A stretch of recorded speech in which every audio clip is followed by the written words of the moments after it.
What's up? Yeah. Hey there. How? Cool. Yep. All right. Well, here we are So again. Jonathan Majors strangled his girlfriend. Let's Yeah, Gotta that's love pretty that. cool. I'm in favor of that. Mm-hmm. Okay, well, let's not start it that way. No, From all aspects of that that's altercation. the intro. Nope. We officially endorse We endorse Jonathan Majors. I don't think you saying I'm in favor of Jonathan Majors and Andrew no. Tate. And that's all our of their Okay. Well, it's getting worse. It's getting all actions of their going forward from actions right going now. forward into the future that we can't even foresee. No, we can't. Yeah, I'm so we just confident. know that in we are him. going to be in favor of it. Yeah, I'm so confident in Andrew Tate as a person that I just wanted to really throw my full weight of support behind Yeah, him. some people I put know. their faith in Jesus and the Bible, Yeah. and we put our faith Right. in Andrew Tate and Jonathan Majors And Jonathan Majors. and God. Ezra Miller, the Trinity. Yeah, and Yeah, Ezra the Miller. Trinity. Oh, fuck, dude. Okay. God, that's now, so funny. Now a real intro. All right, real intro. I don't know. What do you got for us this week, Dan? You do this every time. It's been You do this every 23 time where you episodes. throw it to me, and then I'm like, I'm not really sure. And then you're like, well, I could tell the story about when I was at the gym this When I was at week. the And- gym. Yeah, I know, dude. Yeah. I don't know. Hold on. Let's think. Yeah, I got no gym stories, dude. I'm just tired. I've just been fucking hitting it, but nothing interesting has been happening. I've just been slowly going up in weight, and there's nothing fun about that. Yeah, just getting fat. I kind of am a little bit, dude. I'm starting to get a little bit of a gut because I'm just eating so much fucking food now that I'm eventually I'm gonna do something about that. But for now, I'm just enjoying the mass amounts of food that I'm eating. And how have your poops been? Good, frequent, healthy, Nice. Healthy. solid. Got the nice Yeah. S curve. Mm-hmm. Yeah, Yeah. not bad. More so, I used to only shit maybe 3 times a week, something like that. That's and now wild. it's, What? yeah. Well, I just literally wasn't eating enough. It's Yeah. whereas now it's once a day, easily. But I'm also eating probably 4 times as many calories as I used to. What's the longest you've ever gone without pooping?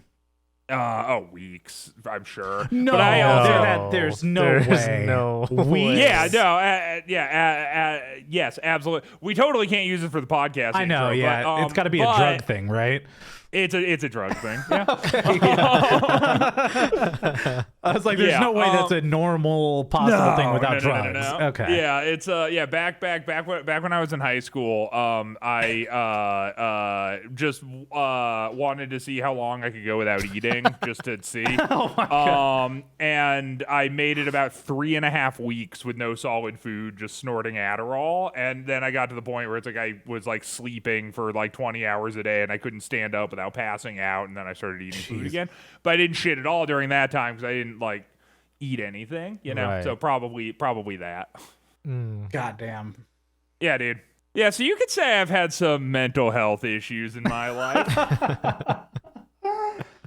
You could say it.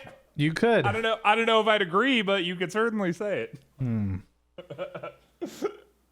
Okay. All right. Let's think. All right, yeah, real intro. Here we go. Not drug related or strangulation related.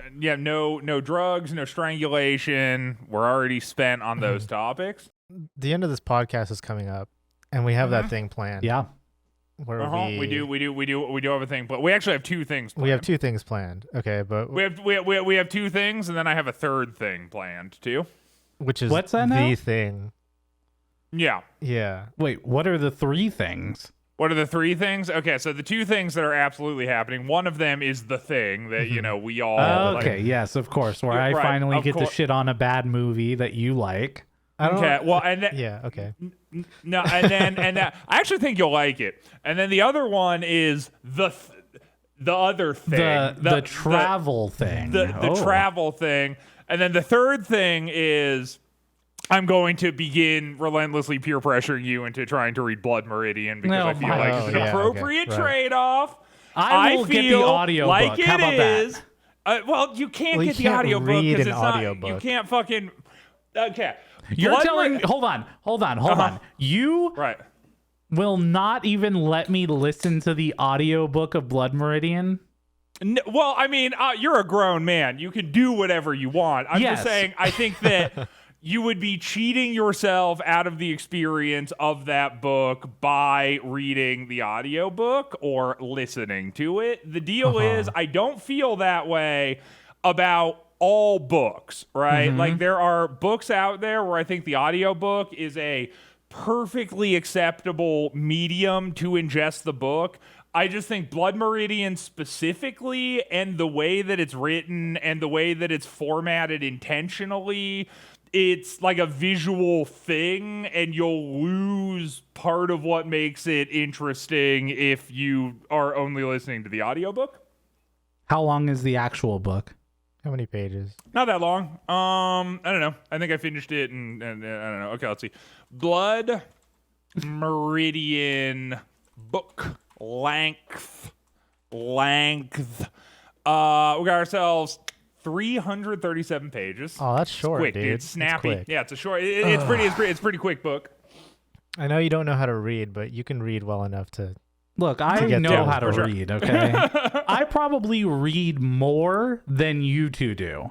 Yeah, I doubt that. I don't know. How would I you don't know. measure that? Well, because you're only considering reading from a book. I'm That's not considering true. that I'm I re- reading I'm reading tickets emails all day long. I'm reading I'm Reddit. in IT. I'm reading I'm text reading messages. Twitter. I'm reading books. I'm reading Twitter. Yeah, Yeah. but you don't have a real job, okay? You've got a Right, which gives me entrepreneurial job. so much more time to spend reading, right? When I'm not doing Sure. actual work, I'm just reading shit. The dude. problem That's is amazing, you've you know? lost that reading time at the gym. So Well, I- actually, I- that's not he true because reads. I read at the gym while I'm on the recumbent bicycle. yeah, Yeah. okay. Well, It's I'm true. a student, That's so I read because I'm you don't forced read. to. No, you use Chat GPT for all your Yeah, schoolwork. no, I have other people use ChatGPT to take their tests, and then I copy off of their So you answers. read I read their, their answers. answers, which has been Gotcha. generated for me by AI. Yeah. It's still Okay, reading, well. man. I don't know what to tell you. Yeah, I Yeah. mean, well, that's the thing, right? Is again, I work from home, so that means I'm reading 8+ hours a day, 5 Right. days a week. So See, that's actually crazy because I I also read work from home, like but I'm 8 reading hours in 1 9+ minute. hours Yeah, a day okay, for all 6 right. days a week Wow. personally. But that's yeah, just me. just personally. That's just how much okay, I'm reading. yeah. I could read Right. that coming from a mile away. Well, Heyo. hey, Heyo. See what I did there? It's a reading Right. thing, like a book. Yeah. Yeah. You know who else? You know who else reads?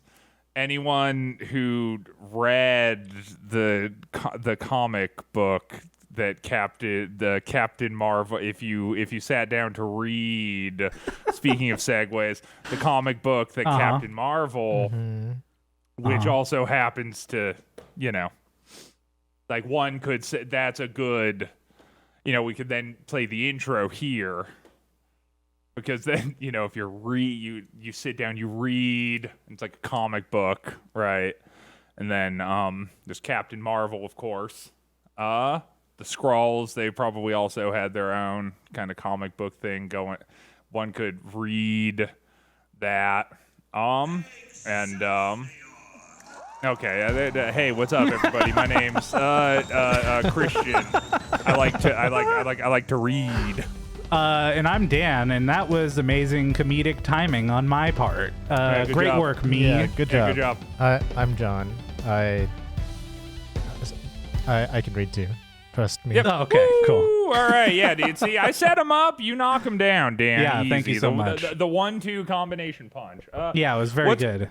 Yeah, what's going on, everybody? Hello. Of course, my name is Christian. There's only like 3 episodes left, so if you haven't liked the podcast by now, you're just not going to. And It's that almost fucking too sucks. late to do It's it. too I late think. to like it now. Like, yeah, it's like, at this point, I think don't worry about it. Just don't right. rate it. It's fine. Yeah, just just go live your sad fucking life. Just like look in the mirror and see the face of like a pathetic human that's never going to amount to anything staring back at you, and try to convince yourself that doesn't bother you. You know what I mean?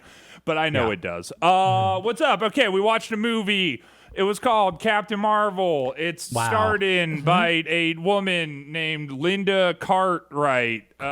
She's a famous actress. Also had a brief cameo appearance in Phase 1 as one of the background characters during Iron Man 2, there was a convention. She's actually briefly featured in the background there. It's a little fun.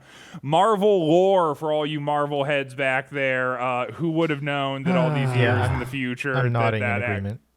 Right, that would actually end up being Captain Marvel. We, of course, have Super Skrull in this movie, the titular antagonist, played by Mark Ruffalo. Famous playwright, actually famously sort of known for his renditions of Death of a Salesman on Broadway. All right, well, he's like a that's Death of a Salesman on Broadway. What a great kind of guy. explanation. Thank you. Right, and so it was like a very interesting sort of take to have him then be Super Skrull put into this movie. We Super also Skrull, yeah. Right. Yeah. We also have Ronan, and you'll actually probably remember Ronan from the first and second Guardians of the Galaxy movies. In that he was in the first one, and then they talk about him in the second one. I'd imagine. I don't remember the but I bet he probably probably do. comes up.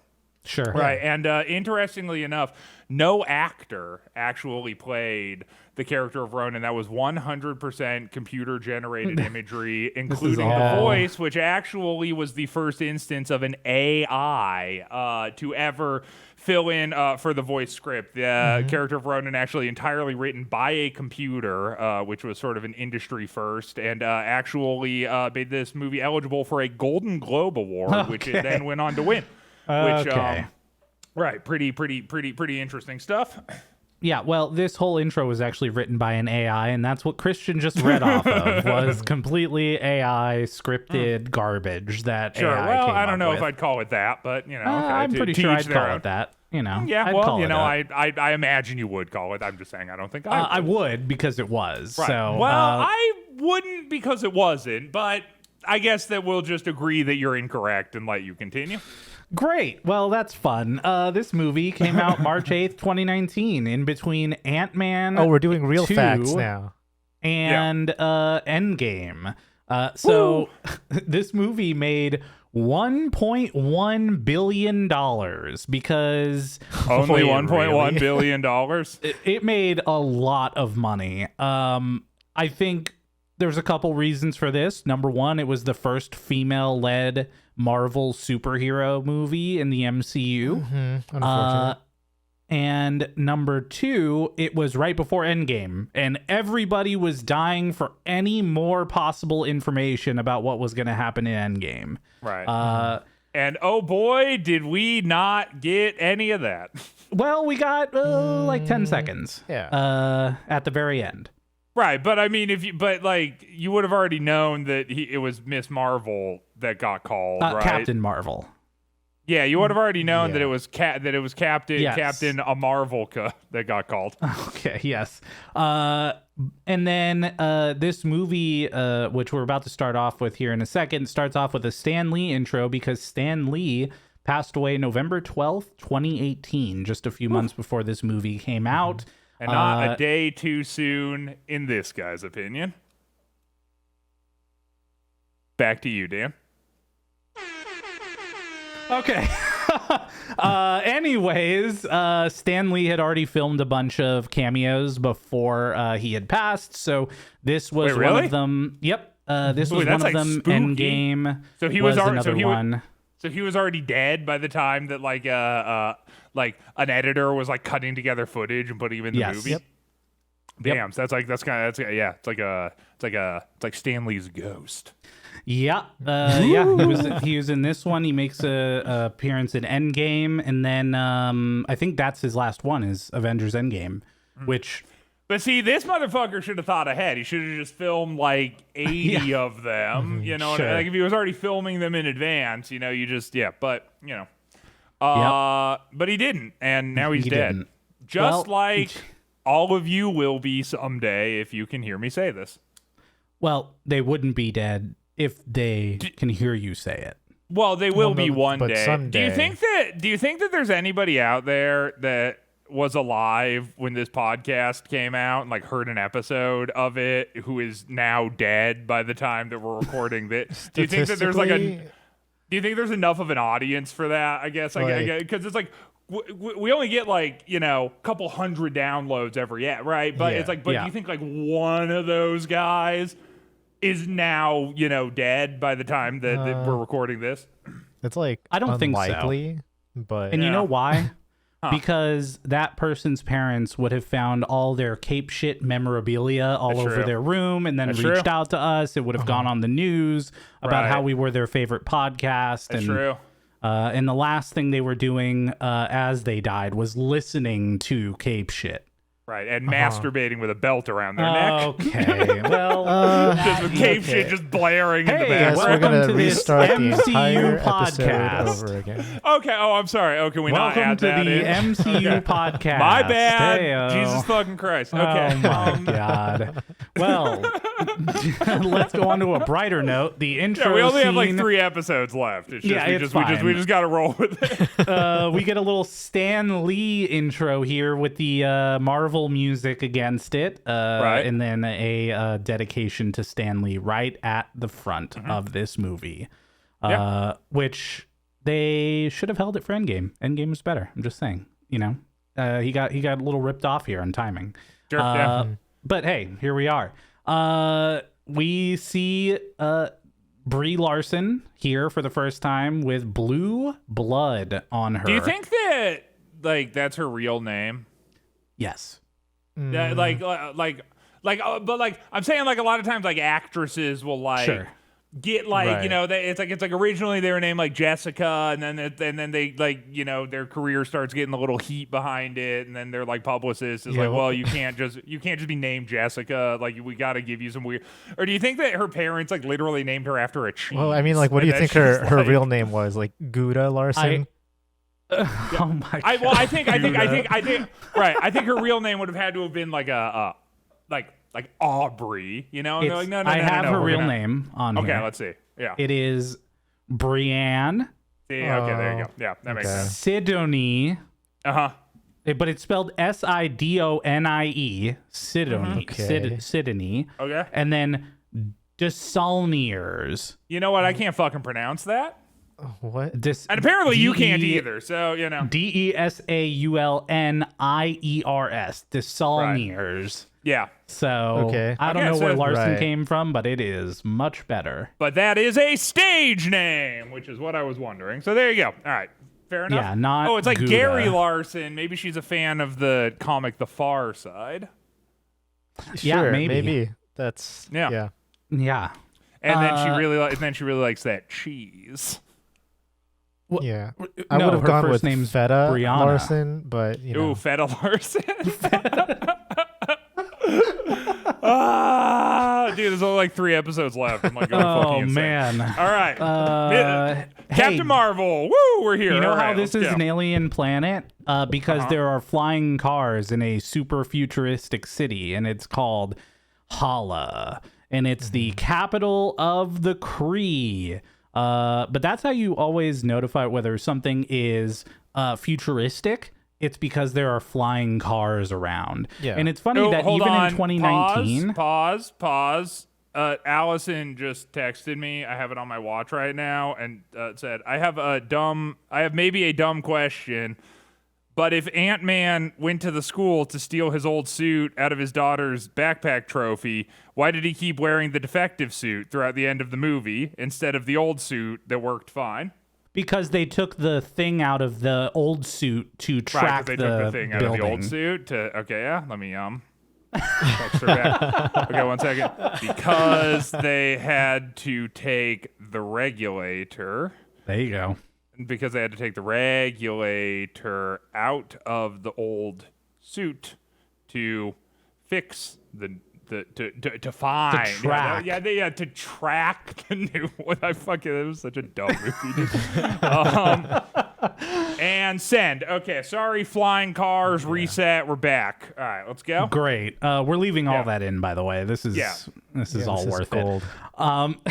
Yeah, I just think it's funny that in 2019 that the way to signify the future is still flying cars. Oh, for sure. Like that's what they did. When did Back to the Future come out? 80 something, 1980 something, and that was At the way they least. signified it. Yeah. Or 1970. Actually, didn't Back to the Future talk about like the year 2023? It was 2021, Was I it believe. 2021? October 2021, I Oh, think. never mind. Or so I don't know. It was a few years ago because I I know. remember the date passing and people were like, "This is the day that people." Yeah, they thought we would thought have we were gonna have flying hoverboards. cars. I'm a fucking dork. Yeah, Like people get on social media and be like, women don't like me. it was the year that the Cubs also made it to like the World Series, but they ended up losing, but they won in Back to the Future. Like it was a Right. Right. whole part of the story. Sure. Hey, anyways, Yeah, that's Back to definitely. the Future. Yep. All right. Woo. So we're here. When she woke up, by the way, we saw that there's something in her neck, seemingly controlling Brie Larson in some way. And now we're gonna get our first look at Jude Law as which, by the way, I didn't capture his name was until that- like Was that Jude Law? Yeah, it's the Gattaca guy. That's crazy. I had no idea. Yeah. All right. Anyway. what like now that you think about it, do you realize it? It just did he look so different or like what's the deal? Yeah, I feel like I've always seen him with like a beard. I don't know what else I've seen him in. Wasn't he in Sherlock Holmes or something like the Yeah, movie? he was. Yeah, Yeah. he was in Sherlock. I'm looking up his shit because I'm like, why? I'm like, where would I know this guy from? You know what though? I might be confusing He's him also with young somebody Dumbledore. else. Yeah. What was the guy? Oh yeah, was, that's it. yeah. Huh? Anyway, whatever. Keep going. If I think of who it is, I'll tell you. Yeah, so Jude Law in this movie played Jan Rog, which a bunch of really easy to remember names in this movie. Which I didn't even capture the name until like halfway through the movie. I feel like I just knew him as the Jude Law character for like the first Yeah, half. I called all of the characters by their actor names in this movie. Yeah. I feel like they didn't set up the crew very well because I didn't know any of their names until like more than halfway through the Like movie. the sniper girl, I was just like, oh yeah, that's Gemma Chan, and that's Jude Law, and that's the guy from the first Guardians of the Galaxy who's like apprehending Star-Lord, and he's like, you might have known me as my name Star-Lord, and he's like, who? It's the same guy. It's the same character. Oh, is His it? name's like Carvath or something like that. That's the only one I know. Yeah. So Yeah. I don't know. It was just one of those things. Yeah, it was really good. I just want to go on all I'm say. As far as intros go, this one might be my favorite that we've gotten so far. Something tells me you're being sarcastic. No, absolutely not. Back to you, Dan. Okay, great. And then we're going to go meet the Supreme Intelligence because no one can view it in its pure form. You can Right. only view it in the way that it presents itself to you. And this Okay, is the part where so- I got a little confused too. All right. Okay. Because it says it's the AI leader of the Kree, which I guess was Ronan not the leader of the Kree at this point? Because it Well, seems no, like everyone was no, afraid of Ronan. Right. Well, I mean, I think that. I mean, and I don't think it doesn't make sense. Like, 'cause I think Ronan is still also beholden to the AI. Like, it's like the AI is like the hive mind overlord thing that all of the Kree report to, but Ronan just happens to be like the second in command to the AI. Like, and that's kind of his thing. interesting. I never because put then, 2 and 2 together, so I don't know. Yeah, because then obviously in the future we're gonna in the future of the Marvel Cinematic Universe, you Right. get Ronan reporting to Thanos as like a hey, do my bidding. Right, but I think that, and it's fucking so goddamn annoying that I can even have these conversations. But I think that the only reason he was reporting to Thanos was because Thanos was like, "I'll give you shit if you do things for me," which doesn't make him like a Kree that he could have just been working on orders from the Overlord to get Earth from Thanos because that's just the thing that they wanted or whatever the fuck. Sure. And then he's so he's working with Thanos and he's kind of a little sketched out by Thanos because Thanos is so strong, but Thanos isn't like a Kree commander. He's just another guy that they're just they have business dealings with. Yeah. Okay. Yeah. Well, that's fair. Right. I know, which again really annoys me that I I love can it. just I love it, dude. I don't love that, but I can give explanations like that now. Well, so. Look, we have the first conversation between Jan Rog and Brie Larson, Jude Law and Brie Larson here. And this is the first time where he's kind of talking about her controlling her emotions and not being the funny guy, funny, humorous. Right. And it's a classic Marvel cliche moment that we have here, which is the fact that, again, if you introduce a woman, it turns out, even if it is the central main character of the movie, in the first scene you introduce her in, she needs to be able to punch really hard. Because if she can't punch really hard, how are you gonna know to take her seriously? And we definitely have that in this movie too. It's the first time you see her, really, she needs to be punching and kicking and blocking, and so that that you as the audience need to respect her. It's funny you mentioned that because maybe this is the time to bring this up. I feel like this movie, obviously, was the first MCU female-led movie, right? Right. But I feel like they went so above and beyond to try to show that it was a female-led movie. There was so many points in this movie that were beating the point home that Captain Marvel is a woman. Yeah, for sure. And I don't know if you got the same thing, but this happened in they had released a TV show called Supergirl. Which was, just a show about, which her name, by the way, is Kara Danvers, not Carol Danvers, here. Yeah, Supergirl's name is Kara Danvers. And Captain Marvel's name is Carol Danvers. So I don't know which one came first, but still. In that show, one of the big problems it had right out the gate was every other line was about how Supergirl was a woman. And it was trying to really focus on this thing as driving the point home over and over. And I feel like they did that a lot in this movie where it almost became okay, I get it. Can she just be now a hero that exists without constantly over and over and over badgering into us? Yeah. I don't know. Am I the only one who saw that kind of pattern in this movie? No, yeah, I saw I saw what you are talking about. I guess that for me, it didn't feel it was pretty constant throughout the movie. It didn't feel that heavy-handed to me, except save a few. There's one moment, where specifically fucking no doubts, I'm just a girl. Yeah, that one was there's really yeah, bad. there's some moments where it's just it's real fucking kind of beating you over the head with it, That- But I thought, yeah, That's funny because it wasn't that they were beating us over the head with her being a woman. For me, it was them making a bunch of references to it being the 90s now.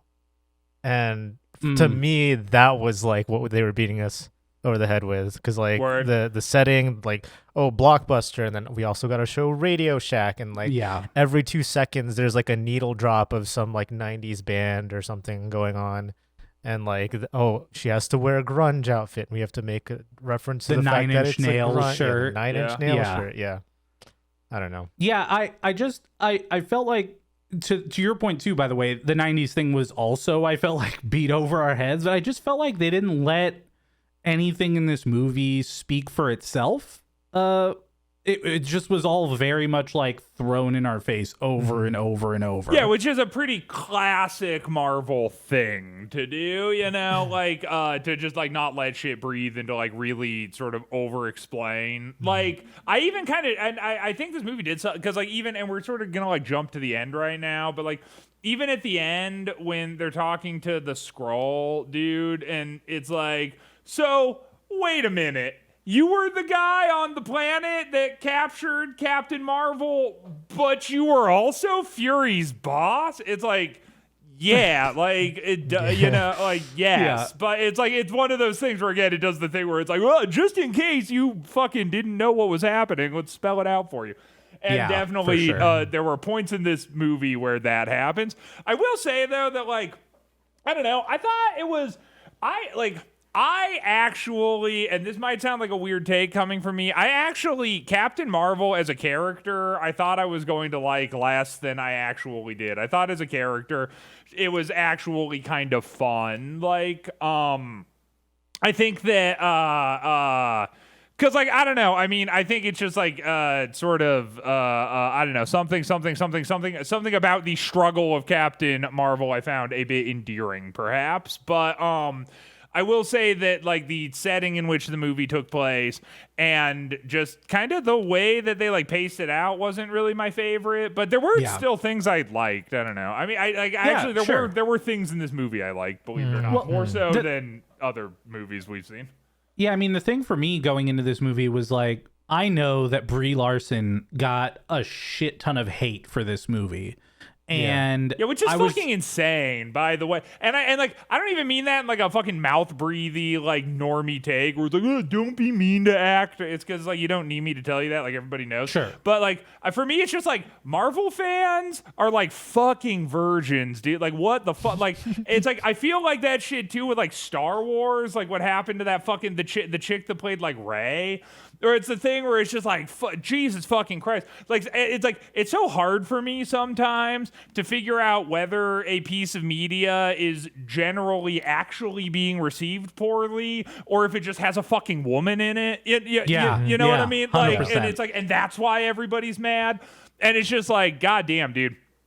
Yeah, I think that, but it's also like sort of true. It's like, you know, you're kind of like, you know, basement dwelling, like, like, you know, dorky ass fucking, like, you know, comic book enthusiast dude. I mean, it kind of was a boys club for a really long time. So, Sure. you know, maybe some of them are a little defensive about women getting their hands on it. But on the flip side, it's like, you know, shut up, you fucking baby.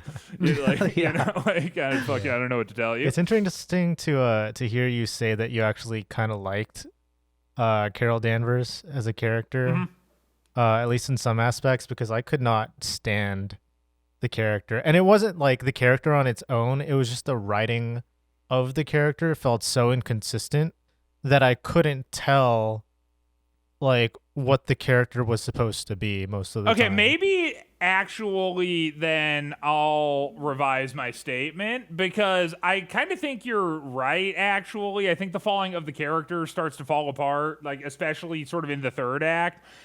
I think what I liked is Brie Larson as an actress, actually, like Sure. more so than I liked the character that she was playing. Like, I just like, I don't know, man. I just thought that she like sold it, and especially, and I think for me, the fact that Captain Marvel is so fucking goofy. Like Captain Marvel is the goofiest character we've really seen. Like insofar as like, you know, she got like shocked with an alien engine and now shoots laser beams out of her hands and can just like fly around like Superman. Like it's so hard, I think, to do that in a way that isn't like the cringiest, cheesiest shit. And towards the end, there are even some moments still where it's like pretty cringy and pretty cheesy, and even still I think Brie Larson like nails it for what she's going for. So I think that maybe to further clarify my point, it's like, yeah, the character's like whatever, but I thought I liked Brie Larson's portrayal of the character. Got you. Yeah, I agree. I mean, I thought Brie Larson was fine. Like I went into this going into it thinking, okay, I watched it originally in theaters, and then I saw all the hate, and then that was the last time I've watched it. So I went into this going, all right, I'm going to really pay attention to her performance this time to like see if there's something I missed. And I don't really think there was. I think what really kind of screwed up, maybe to John's point, the writing, especially in the second half, is they kind of like played this memory loss thing not super well. Like when the aliens when the Skrulls looked into her mind to try to find the coordinates and then started unlocking some of her memories, but then she like gets to Maria and like she doesn't remember them at all, but then she kind of like starts to remember them, but then we don't think that she's got her memories back fully, and then it's just like this really nebulous kind of, for the whole second half of the movie, it's really nebulous what she does and doesn't remember, and they never really resolve that, you know? Yeah. I mean, so the reason I don't like her performance, because like I don't really agree that she sold it. Like I'm gonna be the Christian of this podcast and say that like Brie Larson was not the right choice for Captain Marvel. That's my take. Whoa. But that's not to say that she gave like a terrible performance or anything. I think that they wrote a really inconsistent character, and the parts of the inconsistent character that she could play were like a half of the movie, and then they wrote this like weird goofy person who was supposed to be Captain Marvel also, who is also sprinkled out throughout like the other half of the movie, and she couldn't pull that off, in my opinion. Like sometimes she would go from like being like weird and like goofy, like she's in this fight with a bunch of Skrulls and like one of them yells at her and she's like and she yells back at them. It's like it kind of came out of nowhere. It was kind of cringy. And then like other times she's just wandering around with like this really I mean like it's just her resting face, but like this really serious look, and she doesn't know what's going on, and then I'm like, this feels like a completely different character to me than the one who's like yelling in the enemy's face. Like, I don't know. You know, and I see your point, and I agree with you that I think that it was the portrayal of two different characters. I think that where we maybe don't see eye to eye, though, is that like I thought that she did like the goofy quip shit like fine. Like it's like none of it really stood out to me as like horrible from her side. Like the only shit I thought was bad was the writing, really. Yeah. Like, and like, but her doing stuff like, I don't know, you know, when she's like, I'm tortured because of my past, but also, hey, I'm a mechanic. Here's some quips. It's like I thought she did that fine. So, but again, yeah. Okay, I think here's what I think. Like this is the last thing I'm gonna say about it because we have a full movie to still talk about, and we don't have to stay on this for too long.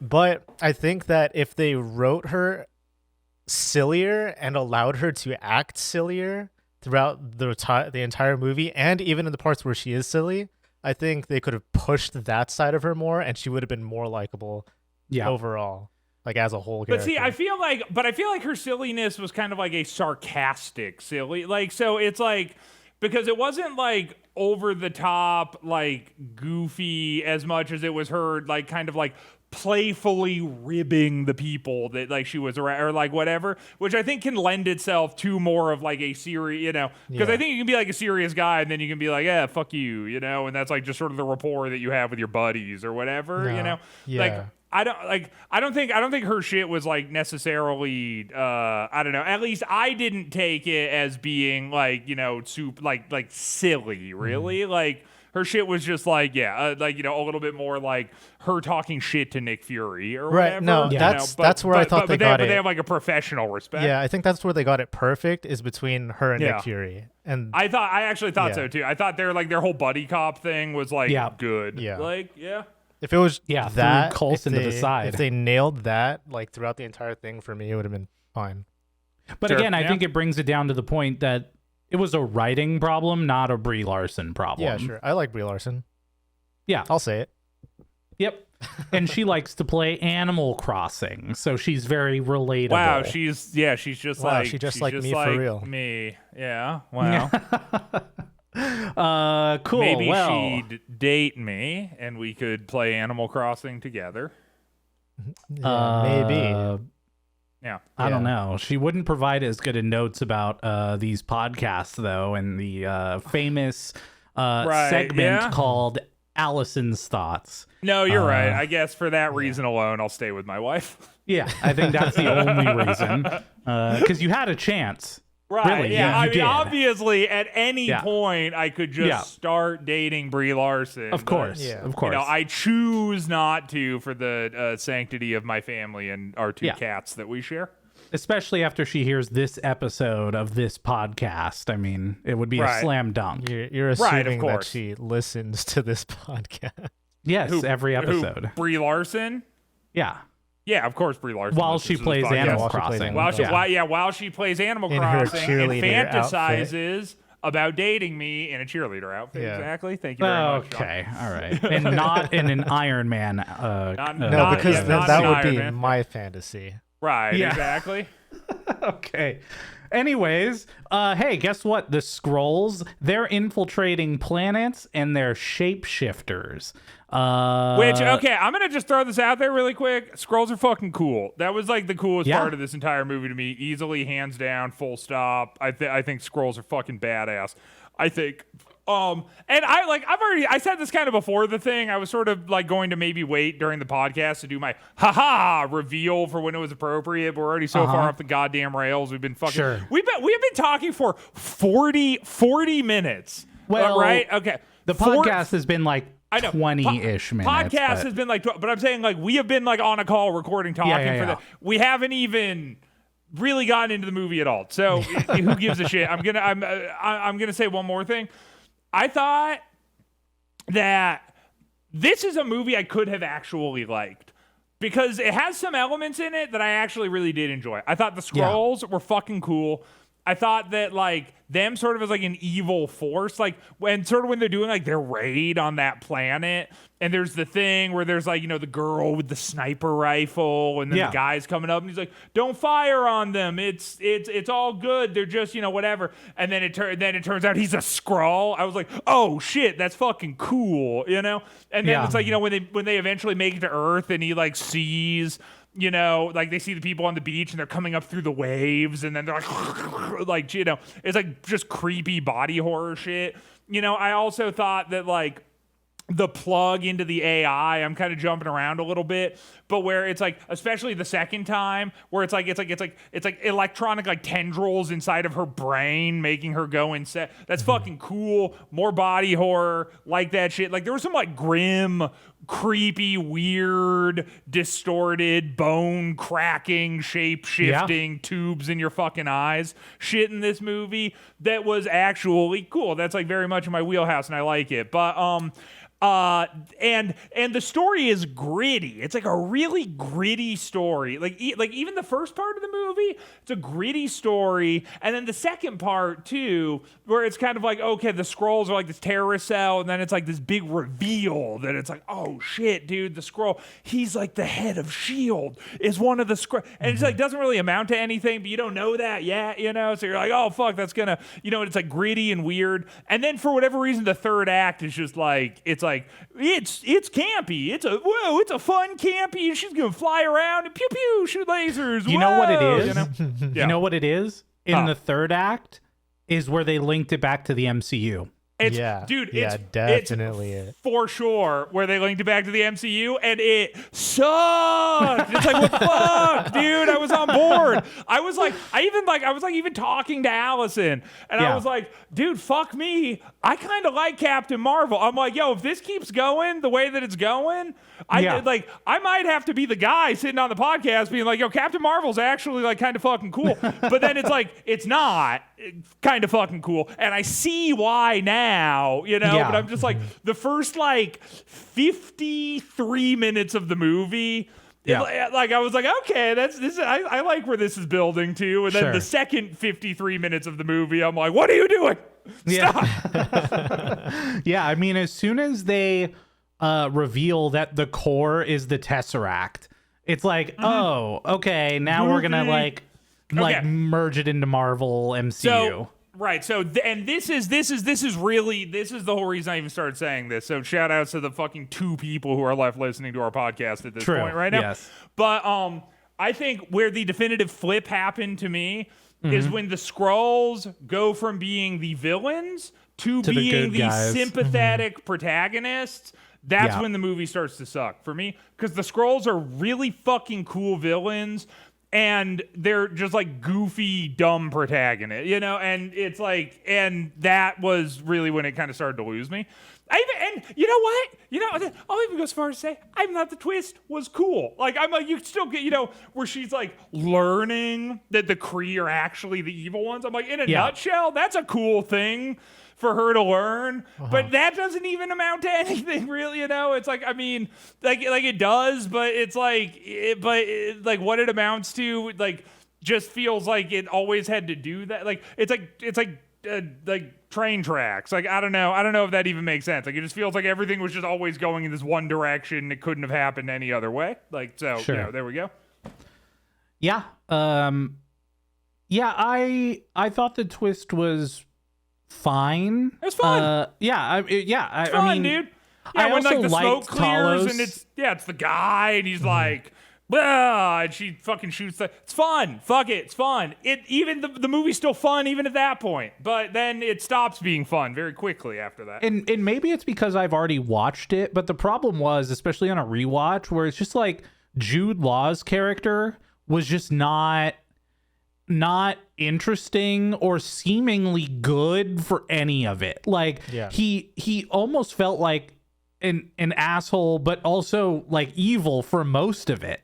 And it might be because the Kree are just evil in general, but like Brie Larson's character wasn't evil, and then she was part of the Kree and like didn't realize that he was evil. Like, so I don't know. It just that whole group again wasn't really fleshed out well enough to like build this level of relationship to when that twist hit for me to go, I could have never seen that coming. You know what? I get that, and I also think too that it's like, maybe sort of to your point up at the top, where it's like, it's Jude Law, but then it's also like this rogues gallery of like all these other people that she has history, and they don't so it's like, so even then there's like the impact where it's like, Jude Law is like, oh my god, now she knows, and everyone's like.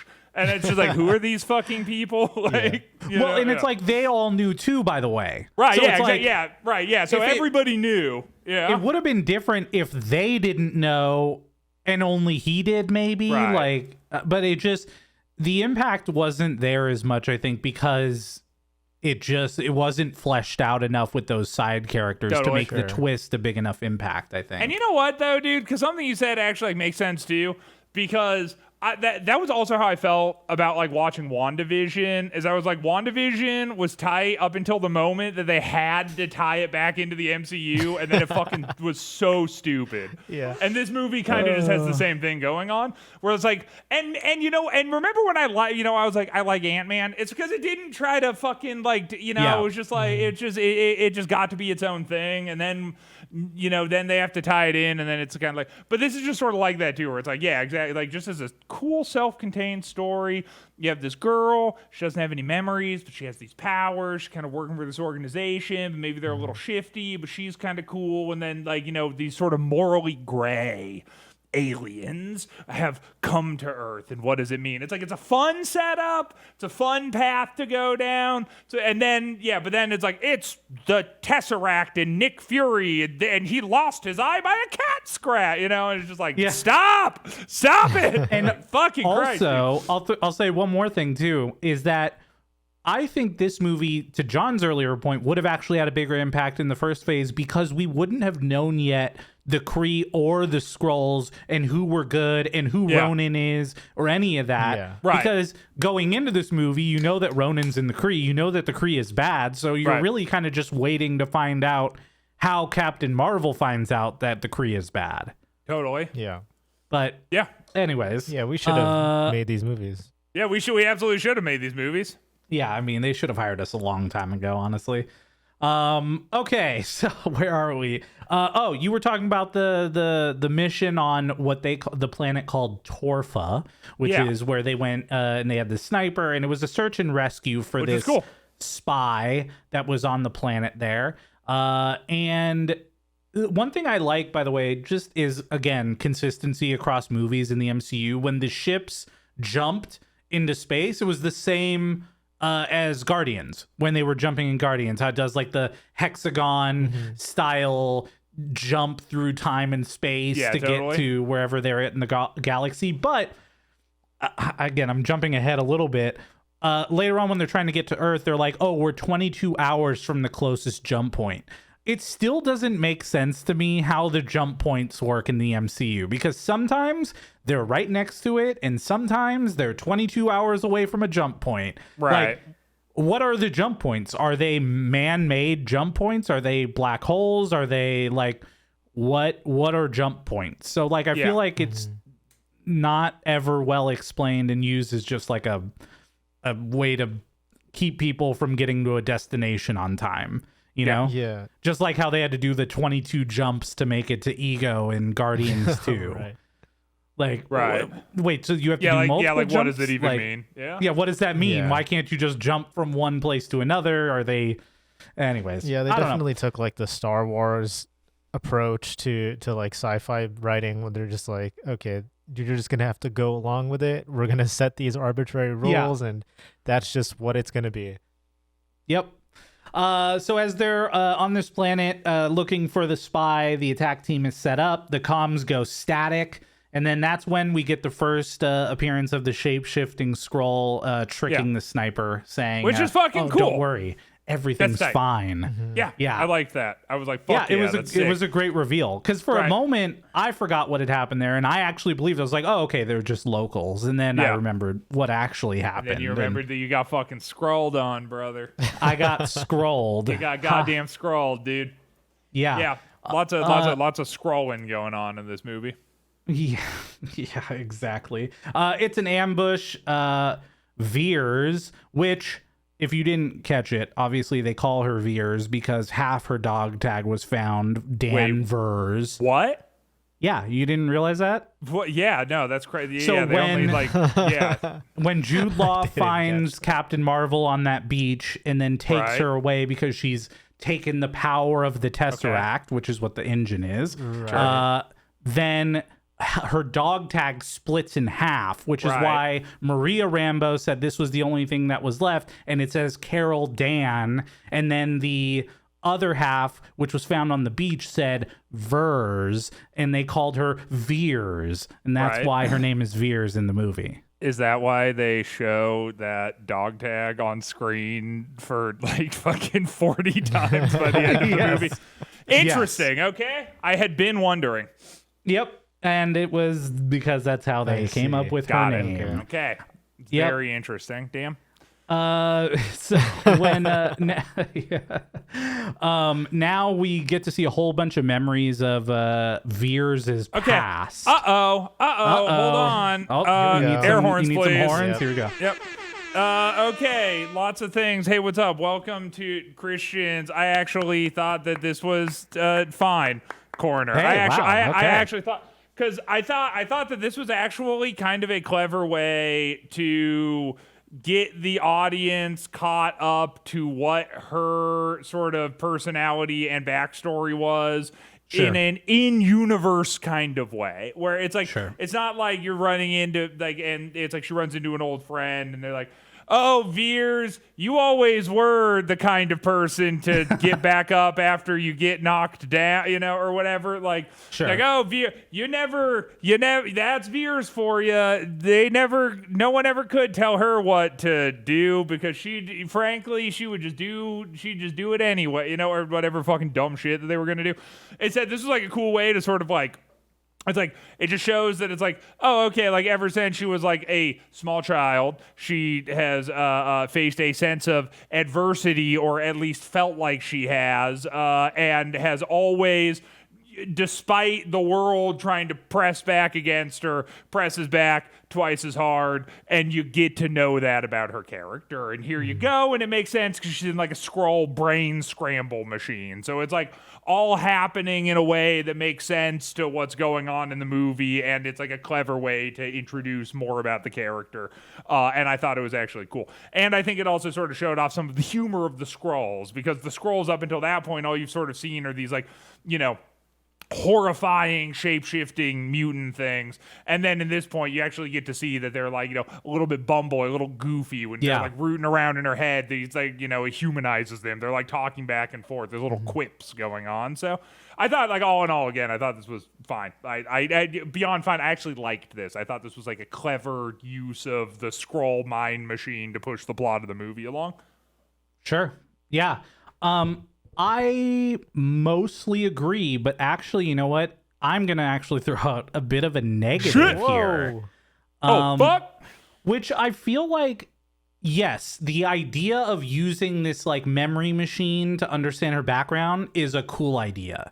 What I think again here, and maybe I'm thinking of the movie as a whole, but I just feel like, again, they're really throwing like the woman thing down our throats here, of like these men who, like, whether it's her dad or whatever, or we get the guy who's in the bar who says like, you do know why they call it a cockpit, huh? Like, just really kind of over the top, like, gross, like, shit that happens here. But I'll say two things about that, though. Yeah. And number one is that, like, I think that, like, it fits thematically for her character, though, because I think that it's like, it's kind of going through her life, and it's sort of like showing the sense of like the fact that she feels like she's sort of been overlooked, based on who she is, and has always felt the need to like push past that point, which then ends up becoming like a big theme in the movie too. And then the second thing too is that, like, to be fair, I think that, sometimes the experience of a woman, not that I would know, considering that I'm not one, however, I have gathered, sometimes, guys just say some pretty gross shit to you, you know what I mean? Like, and, so I don't know if that's, like, totally out of character. Like, I bet that if you, like, took, like, a woman who was, like, 30... and are just like, hey, recount an instance where you've like been at a bar and a guy's made reference to his genitalia to you that you've never met before. Everybody probably has some, So I'm like, so I don't even necessarily think it's like super, whatever. But I will say, to your point though, I agree. So I just wanted to throw those two things out because I'm like, I feel like it. But I will also say that I think that there's a lot more to someone's life than just 5 random instances of people being sexist towards you. Exactly. And I think that they do lean very heavily on, it's like, because she's lived this like full life and had these great many accomplishments, and instead of focusing on the full life and the great many accomplishments, it's really more about the times that men were like, you can't do it, you're a woman. And that's like kind of an odd thing to focus on, because I think that you could have just focused on like I don't know if necessarily you need to like ignore that side of, the lived experience of a woman or whatever, but I also think that it's like you could like sprinkle that in, but then also like maybe focus on like, some of the accomplishments and some of the like, because she's supposed to be this like brilliant fucking accomplished pilot, whatever, but you never really see that. Like, that's exactly it. Yeah. 100% agree with you. That's exactly my point, is like, it was very aggressively just towards one style of motivation through this whole movie. Yeah. And yeah, to your point, like, she was on this special project, like flying ships that were being tested for light speed. She was trusted to be this pilot. She clearly was very successful in life. So, yeah. All right. Well, anyways. Until the Kree turned her blood blue. No, that's not her blood. That's Jan Rog's blood. That's Homeboy's blood. My question about the blood is, the Kree's blood are blue because they are blue. How come the Skrull's blood isn't green? Their blood's like purple. Well, I don't think their blood is blue because they're blue. The Kree that just doesn't make blue. any sense, Dan. Okay, well, I don't know. But Thanos' blood is purple, and Thanos is not purple. Oh, Thanos is purple. And So, also, I mean, hold on. Gamora is green, and she Gamora's had blood green was blood. green. Yeah. And she's green. So yeah, I But don't know. that doesn't work for humans because all humans have red blood. Right. yeah, but we're kind of red sometimes. Yeah, we're reddish, and Yeah, also we're kind of our red sometimes. and also, under the skin, what are we if Yeah. not red muscle? Each and every one of us. I've always said that. We're hopes and dreams. That's what we are under our skin. I don't think so. Yeah, at Not least me, I at am. least. Yeah, I'm maybe very just positive. for someone as young and bright, vibrant as you. Right. Yeah, thank you sure, so yeah. much. Great. Also, well, hold on. I want to say too, the scroll machine liked it too. More creepy ass that's being suspended upside down with two fucking like laser beams digging into your Yes. brain while a suggestive voice is trying to force you to stare at things like. So And that scene where she's like standing in the airfield and the woman comes up and is like, "Ba-da-da-da-da-da-da," and she's like, haha, okay, see you next time. They're like, wait, hold on, replay that again. Because they like Yeah, need that- to and that then part they was walk sick, back up yeah. again. That's yeah. fucking cool as fuck. And she comes Yeah. up again, and then she comes up again, she comes up again, like as they keep And- rewinding it. And to add Yeah. on to that, they have her tied up in a way that isn't like overtly sexually explicit or anything like that. Except for some reason they took her shoes off. Oh, you can't. Did you you can't know- use like- the brain but machine they, without with shoes on. Yeah, but I don't know. There was something. It was almost like Quentin Tarantino Yeah, like that- directed this part of the movie because 'Cause like they have that there was shot. this distinct shot of her feet. Yeah, she like presses a at button the start of it. Which- Yeah, it was. that's so funny because I literally did not even notice that because I'm not like a fucking She was- Hollywood sex guy, but I believe you. I She was, completely believe that. shoeless for like that whole Yeah, the scene, entire and then time. they made it a point to show her like going back to get her shoes. Oh yeah, there was that scene where she had to go back to get her fucking Yeah. shoes, wasn't there? So I don't know. I Shame thought on that you. was- Who directed this movie? There was two people that directed Hi. this Okay. movie. What are actually? What, Who okay, are what are they? these men's names? Well, it was a man, Ryan Fleck, Shame and on you, a Ryan Fleck. woman, Anna Okay. Bowden. Well, shame on you Shame too, on Anna them. Bowden. All right, shame on you, Ryan Fleck. Shame on you, Anna Bowden. Yeah, Be better. yeah. I don't know. I just thought that was weird. Like, oh, the machine doesn't work unless she doesn't have shoes on. Like, what? Dude, can I say like okay, this is like a little bit of a deviation, but it kind of made me think of it. I saw a picture the other day that was like, hey, the rap party of Pulp Fiction, and and it was like whatever. It's like Samuel L. Jackson, John Travolta, and Uma Thurman or whatever, and Uma Thurman like wasn't wearing shoes. And it was like on Reddit, and there were like a bunch of comments. People were like, haha, I bet that Quentin Tarantino told her to take her shoes off for this picture. And isn't it like kind of fucked up that we just let Quentin Tarantino? It's creepy. That's fucking creepy Yeah. as fuck that Quentin Yeah. Tarantino has all of these fucking movies and he makes these young actresses take their fucking shit. Because it's like, but because it's feet, we're like, oh, who gives a fuck? It's sort of like, oh, it's like innocuous and fun. But if there was like a guy that made like every single actress in every movie like take her fucking tits out to like pose for the rap party, Yeah. we'd be like, oh, that's a monster. We can't have this guy running around the streets. But because it's Quentin Tarantino and Reservoir Dogs is objectively one of the best movies of all time, we just sort of let him do. It's kind of fucked up when I just see like a picture of Uma Thurman with no shoes on, and the reaction from people is like, haha, like joking about that. I'm like, that's horrible. That's what the fuck? We should fucking hang Quentin Tarantino for that. What the So, fuck? We just let him well- run around in society, dude? This is a call to action. Just Let him kidding. run around just barefoot? Kidding. In yeah, let him run Minecraft. around barefoot. Yeah.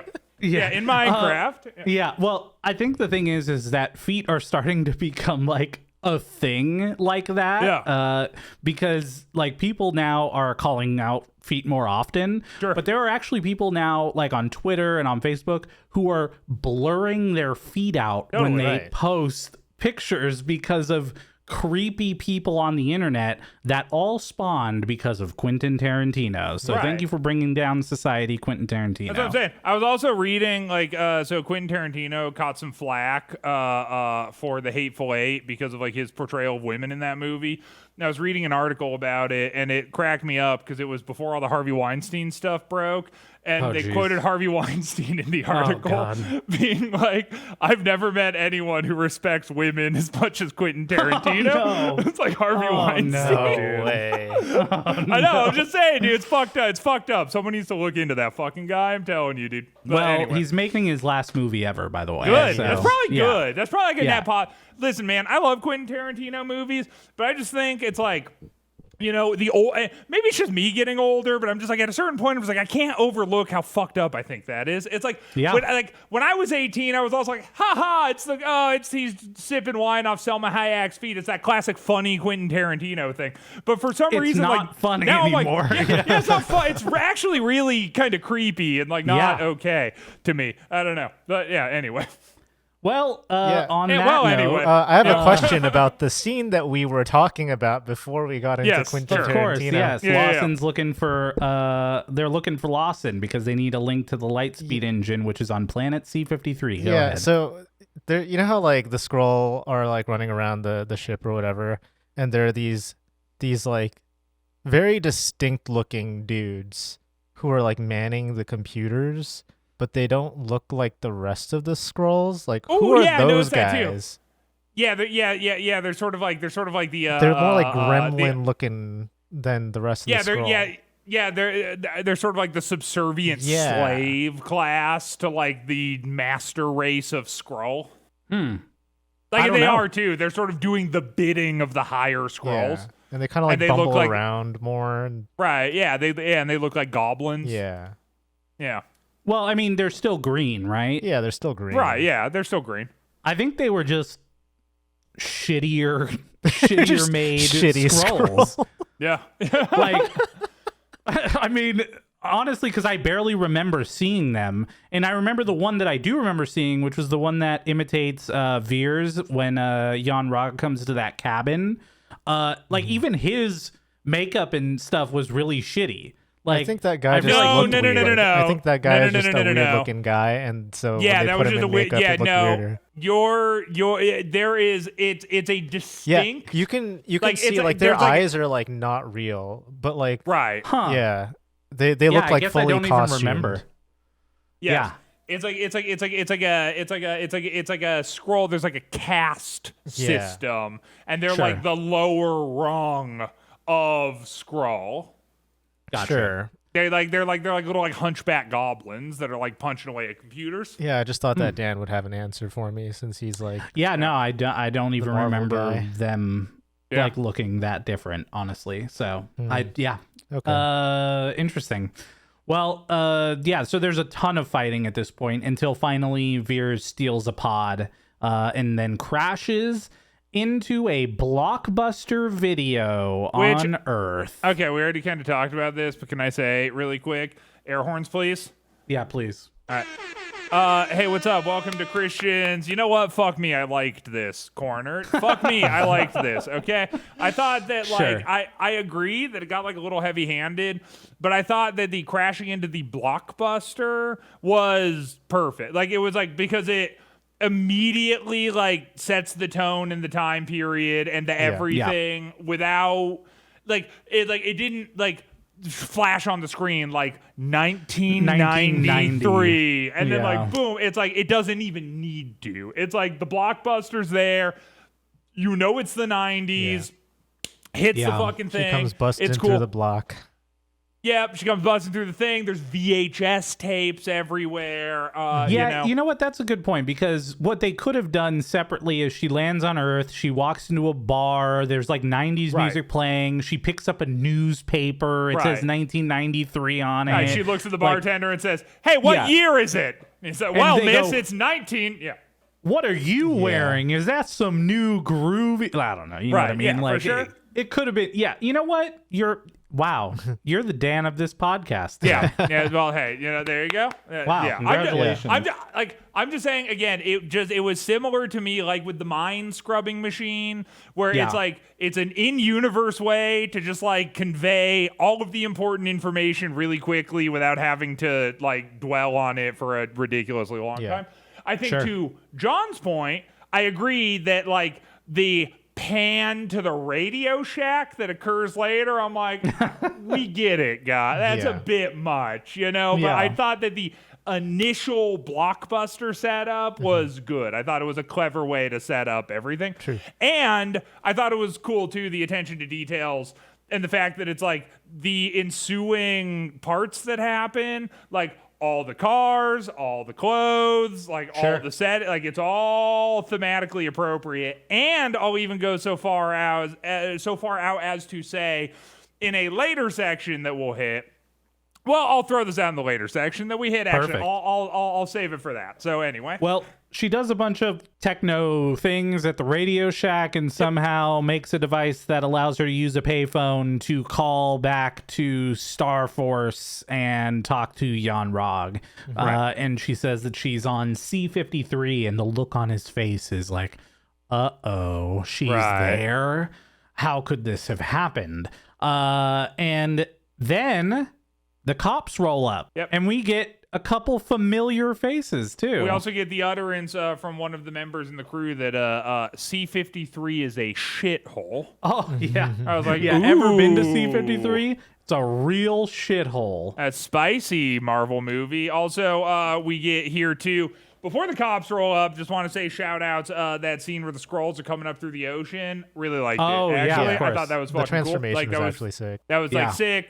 Skrulls, yeah, and I thought, you know, again, it's just like it's pretty, and it's like they look really good, and the water, and then and then there's even like sort of that like humor moment that I actually do think kind of works, where two of them shapeshift into the same Into person. the same And one, it's like yeah. I actually got this one, so you know, it's like it's funny. You know what's interesting when you go back and watch it again after knowing that the Skrulls become the like not bad, you know, group in this, that as you go back and watch it, you're like, oh wow, you know what? These Skrulls are actually really endearing as you like start watching what they're doing, and they transform into the same ones. And it's not like, you know, in normal bad guy kind of ways, two people change into the same human, and then the other one, the leader just shoots him and kills him. Right, totally. Like, yeah. You know, like that's how it would happen in like a normal bad guy kind of scene. Right, if it was like Guardians of the Galaxy with like, you know, Exactly. you know, whatever the fuck the guys, you know, the dudes that take over the ship. Yeah, the Ravagers. Yeah, the Or Ravagers. Yeah, exactly. yeah. It would just be like a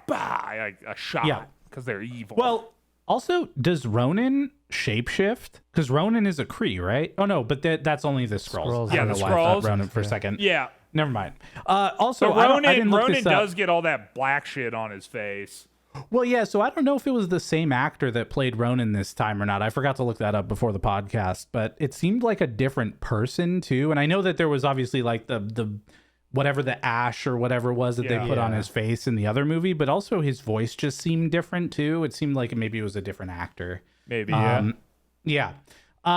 Great. So we're back at shithole C-53, which is Earth, and then the cops roll Oh, yeah, up, we see a young Agent Coulson. Yeah. and a Thank God. young Sammy. Nick Fury. Sammy Your Jackson. boy, Wow. Sammy J. Now, Nick Fury and his de-aging, I thought was really, really good. Like throughout this movie, I don't know if you agree, but I feel like Coulson's was not very good. Yeah. And the fact of the matter was Coulson was only in a very small amount of the movie. And maybe this is one of those things again where it's like we have a ton of reference material for Sam Jackson, but we maybe don't for Clark Gregg, who's Coulson. Yeah. So Yeah. the initial reveal of Coulson, I think, wasn't that bad. It was pretty good, all things considered. But when we see Coulson pop up again later at the very end of the movie, he straight up looks like a PS4 character. And it's really bad at the end of the movie. But the first scene that we see him in, I think it's fine. I think Sam Jackson, like, he looks fine. There's something a little bit off about it to me, like on first look, but the more that you get to see him, the more your brain kind of forgets about it and just goes with it.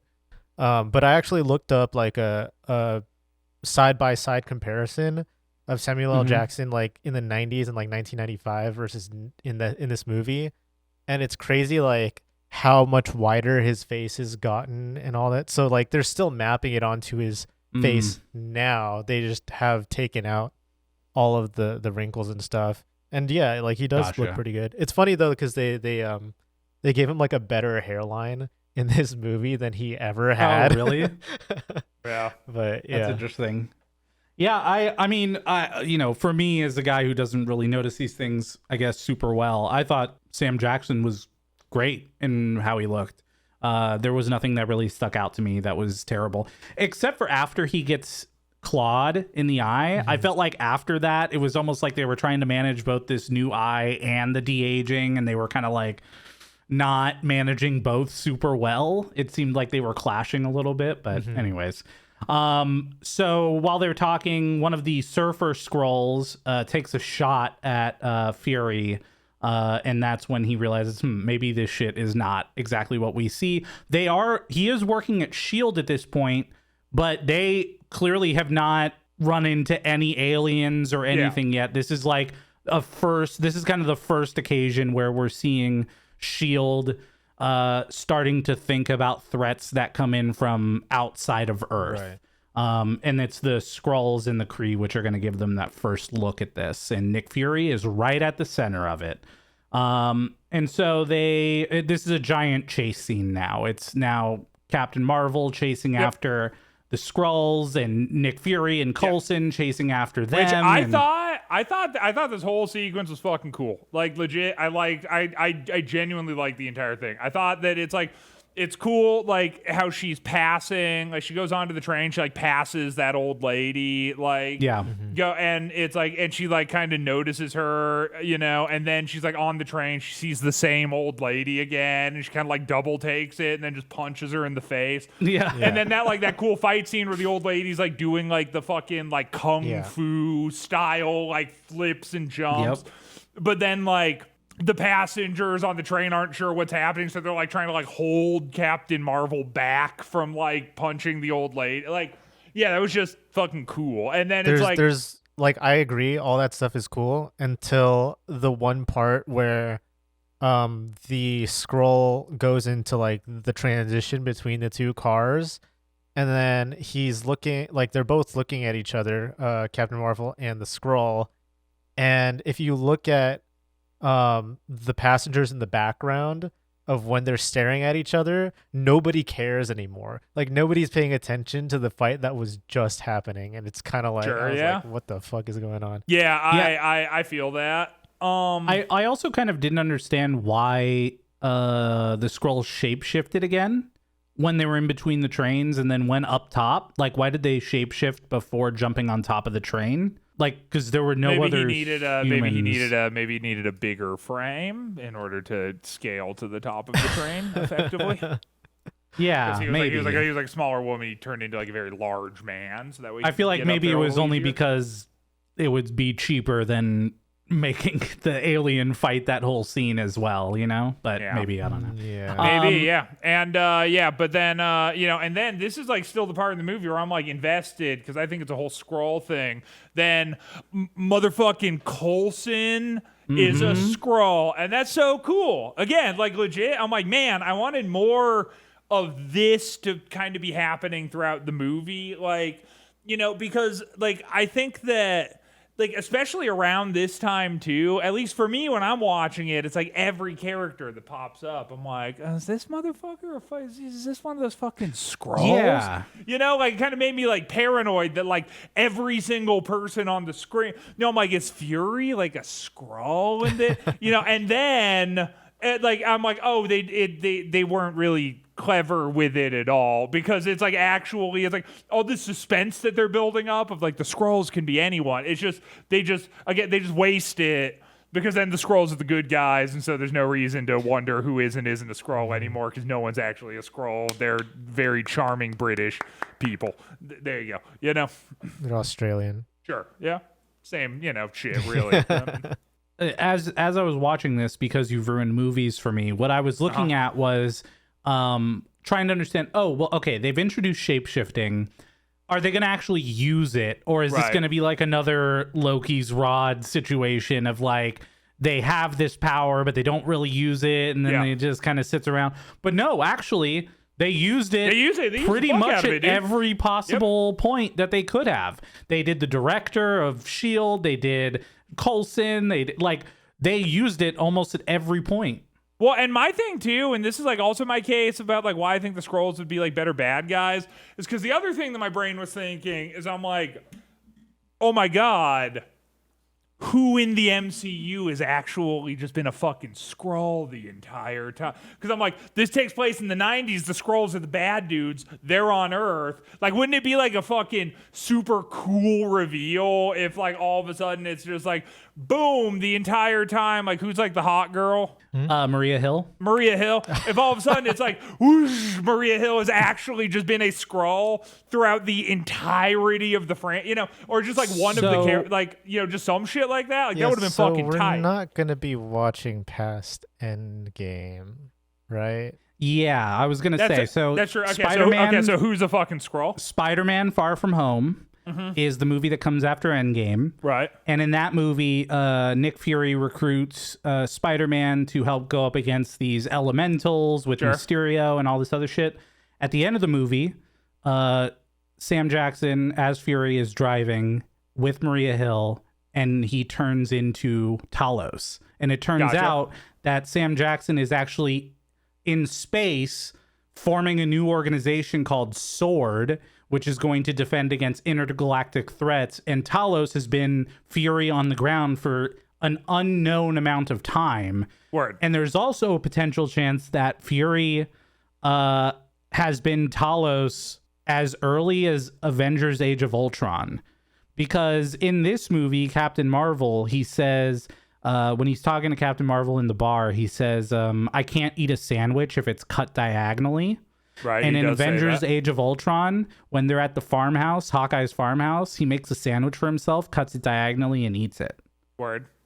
And so there's a fan theory that he has been Talos for as early as Avengers Age of Ultron. Yeah. Yeah, okay. I mean, that's sure, fine, whatever.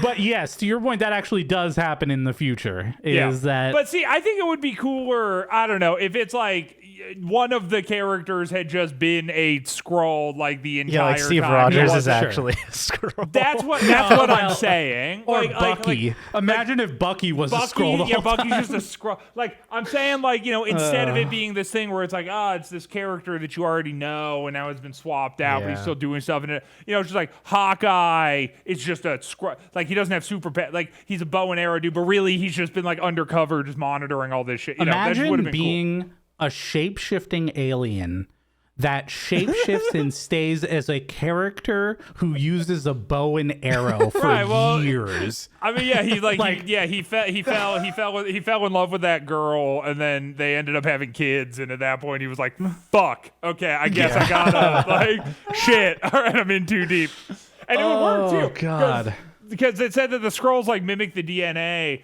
of anything, so really you could just shapeshift into anything and fuck the same thing of your species and just create offspring as often as so realistically he could have just fucked Hawkeye's wife and had Hawkeye. It's like it would be fine. Yeah. Now I know why we don't write for the MCU. So they take that Skrull, which was in the car with Fury. Right. So obviously they get into an accident, and then Fury captures the Skrull that was pretending to be Coulson. Sure. They're dissecting it, and this is where we find out that the director is also a Skrull. Yeah. In the way that he says goodbye to this dead Skrull on the table. Okay, dude, and but before that, I will also say two things that two more things I liked in this scene. I'm calling out everything I liked because there was shit I really did like in this movie. Is it the part where they look under the sheet to see what's going on downstairs? That's one of them. I actually thought that I'm like, that's like a tasteful dick. Like, it's just kind of funny. Tasteful dick joke. It's like a tasteful dick joke. You know what I mean? Like, so fuck it, why not? And the other thing is I liked the bait and switch at this point where he got into the car accident, and he's all fucked up and he has the shit over his eye and whatever, and the guy's like, "How's your eye?" And he's like, "Fine." Oh, it's fine actually. Yeah. It's like, oh yeah, it's like, no, that's true. That's just it was just fun. It was just like a funny moment, It's like, fuck it, why not? Like, you know what? Good point. Yeah, I actually agree with you. That was that was a well-written moment. Yeah, exactly. Like, because I think It's quick. It's just like I think it's everyone light. watching this movie is waiting to see how Fury loses his eye at some point. And so as they're waiting for it, they see this moment where he's covering his eye up and he's like, oh no, I'm fine. Exactly. That's the, he's like, oh, actually, Wow. yeah. And it's fun. I mean, the way Wow. he ends up actually losing his eye later is fucking stupid, but Act 3... No, but it's true, because Act 3 sucks. But I'm saying, like, Act 1 is okay. Act 2, I was like... Oh, I actually am, against my better judgment, kind of enjoying myself.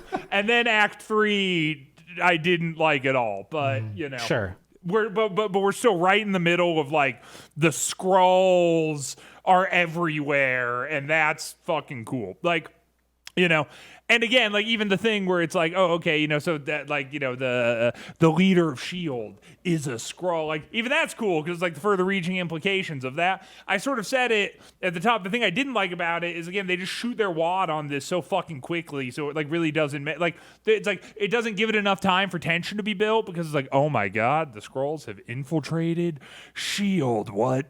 Oh, God, what's going to happen next? And it's like, well, he's just gonna find out that he's a Skrull in 5 minutes from now, and it won't matter that he really could have just been anyone, and it's like, okay. By the way, S.H.I.E.L.D. is the worst undercover organization dude. of all dude. time. Yeah, just Nazis and aliens just like coming in and just running the entire fucking show. The least secret. And even, by the way, so now what they're going to do is Captain Marvel goes to Poncho's bar to try to find out what she can figure out about Pegasus, and that's where Fury meets her. And we also established at this point that Skrulls can only skim recent memories when shapeshifting, which is why they bury the codes in the unconscious so that the Kree know whether they're a shapeshifted a Skrull or not. And so as they're talking through all of this, they finally realize they got to go find Project Pegasus. And so this is where they're going to address, to an extent, the S.H.I.E.L.D. like lack of hidden capabilities here, where they're like, oh, you put your logo on everything? Does that help? Like with your keeping S.H.I.E.L.D. confidential? Is he just has a hat in the back of his car that has the S.H.I.E.L.D. logo on it? Yeah. Like, it seems like not a good idea if this is supposed to be a secret organization. Why would you have your logo on anything? Yeah, exactly. Like, why would you even have a logo, I guess, in the first place? But wait, okay. So since we're talking about the hat, okay, the scene where they get to the airship base and she gets out of the car and he's like, wait, you need to put on this hat, lose the flannel. And I was like, okay, but why? And they never talk about it again. They just needed her to change outfit for some reason. And she's still wearing the 9-inch nail shirt. Yeah. Like, but somehow the flannel was the problem. She with couldn't wear the flannel on the base for some reason. It would have been better if they gave her a hat and glasses. Because then nobody that's would always know. a great Right, because disguise. then no one would know who she was. Yeah, totally, dude. Yeah. It was also like kind of around. Also we get the canonical thing here too. That Nick Fury's first pet was Mr. Snoofers, and you get to see sort of Fury's love of animals throughout this movie, which I thought was kind of fun. And then, but yeah, during this thing, I think that, like, the buddy cop dynamic between Samuel L. Jackson and Brie Larson, aka Nick Fury, and Captain Marvel, I think it worked really well. Actually, I liked their dynamic. I thought it was good. And I thought that actually, like, this sequence in the base, this whole sequence, I liked it. More or less. I think that, like, when they're going through the records, it's kind of just like whatever, but it's like, oh, she's the pilot that went down. You sort of figure that out. He, like, turns her over. They're in a room, he's like, it's like whatever they do, he gets the fingerprint and opens the door. It's like, who gives a shit? We got a little Ant-Man. Right, yeah, she like, callback, yeah, she like blasts the door. It's like kind of whatever the fuck. But like them going down in the thing and the scroll guy being like, excellent work, Nicholas.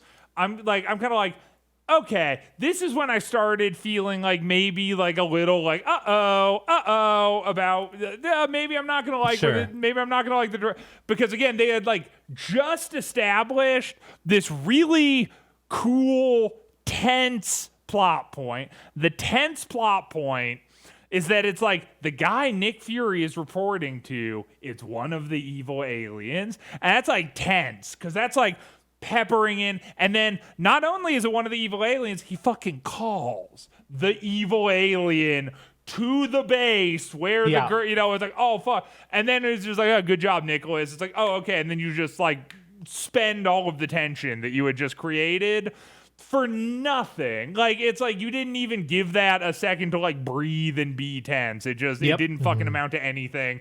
And now all of a sudden Nick Fury is just like, oh shit, I understand everything that's happening. Well, the other problem too is that the way that they set it up was a very aggressive moment in your car, which was like, yes.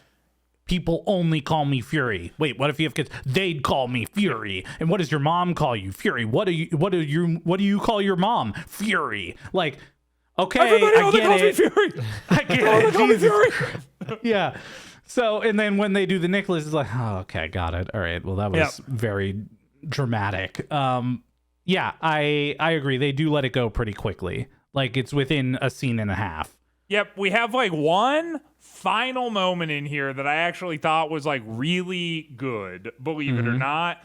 And then now we're starting to get to the point where like everything that starts to happen, I start to not like that much, but like we're still kind of at the peak here. And I thought that the sort of archives with like the guys with guns going through the archives with the lights sort of turning on, like, like throughout all of the halls, that visually, that was very cool. Yeah. I thought that the whole scene inside that thing with like, Nick Fury having to sort of like run and hide and, try to get out with Captain Marvel, visually just like a really interesting thing. And I liked it. And they found out a whole bunch of information during this time. They found out that Lawson is a Kree. Lawson's real name is Marvel.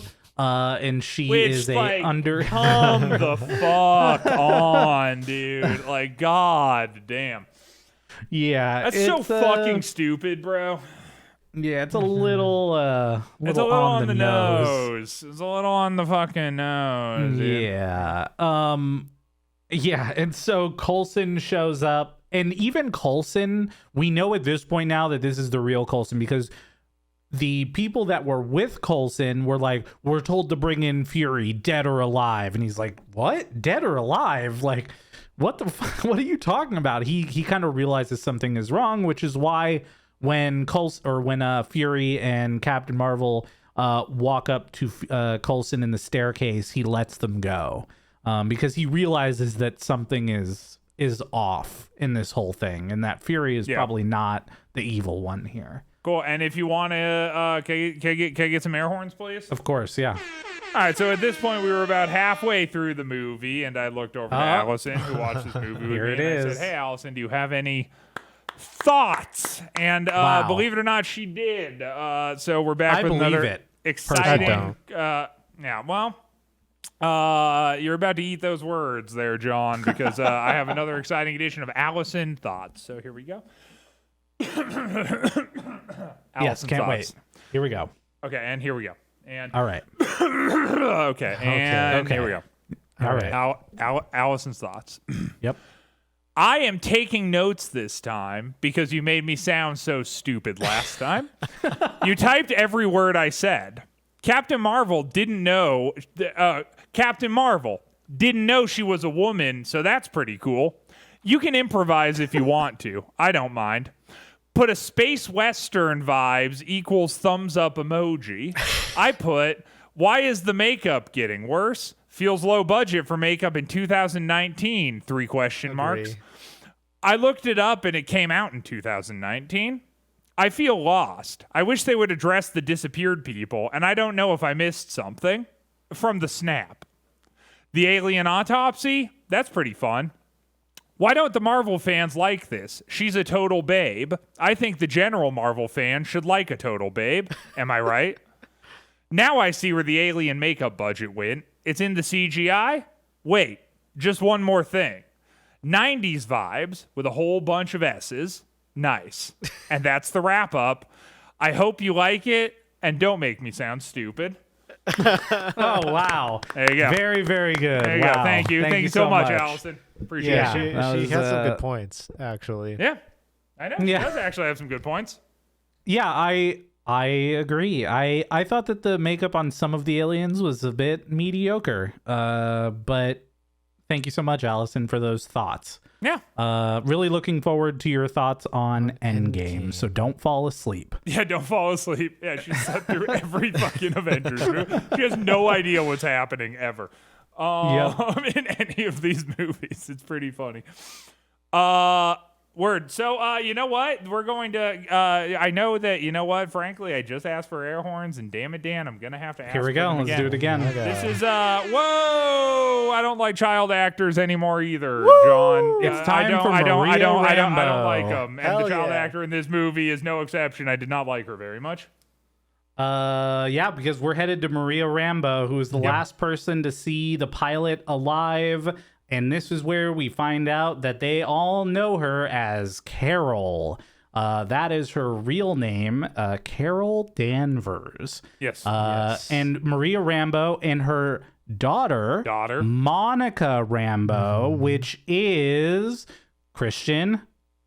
Which shitty is child actor, which is the person from WandaVision. Wait, is it? Is it the person? Wait, who's It the is. who's in WandaVision? Monica Rambeau grown up. Oh, it's her grown up in WandaVision. Okay. And her mother is Maria Rambeau, who is Right. the person that is the co-pilot with Captain Marvel. Oh, right. Yeah. Okay. Cool. Yeah. Now we link it all Yeah. together. Sure. Yeah. Yeah. Now WandaVision is great. Right now, right? now I like Okay. WandaVision. Yeah, that shit was great. Now I just realized. But it is actually quite amazing because now if you were to rewatch WandaVision, which you're never Right. going to, but if you were, I would have the context.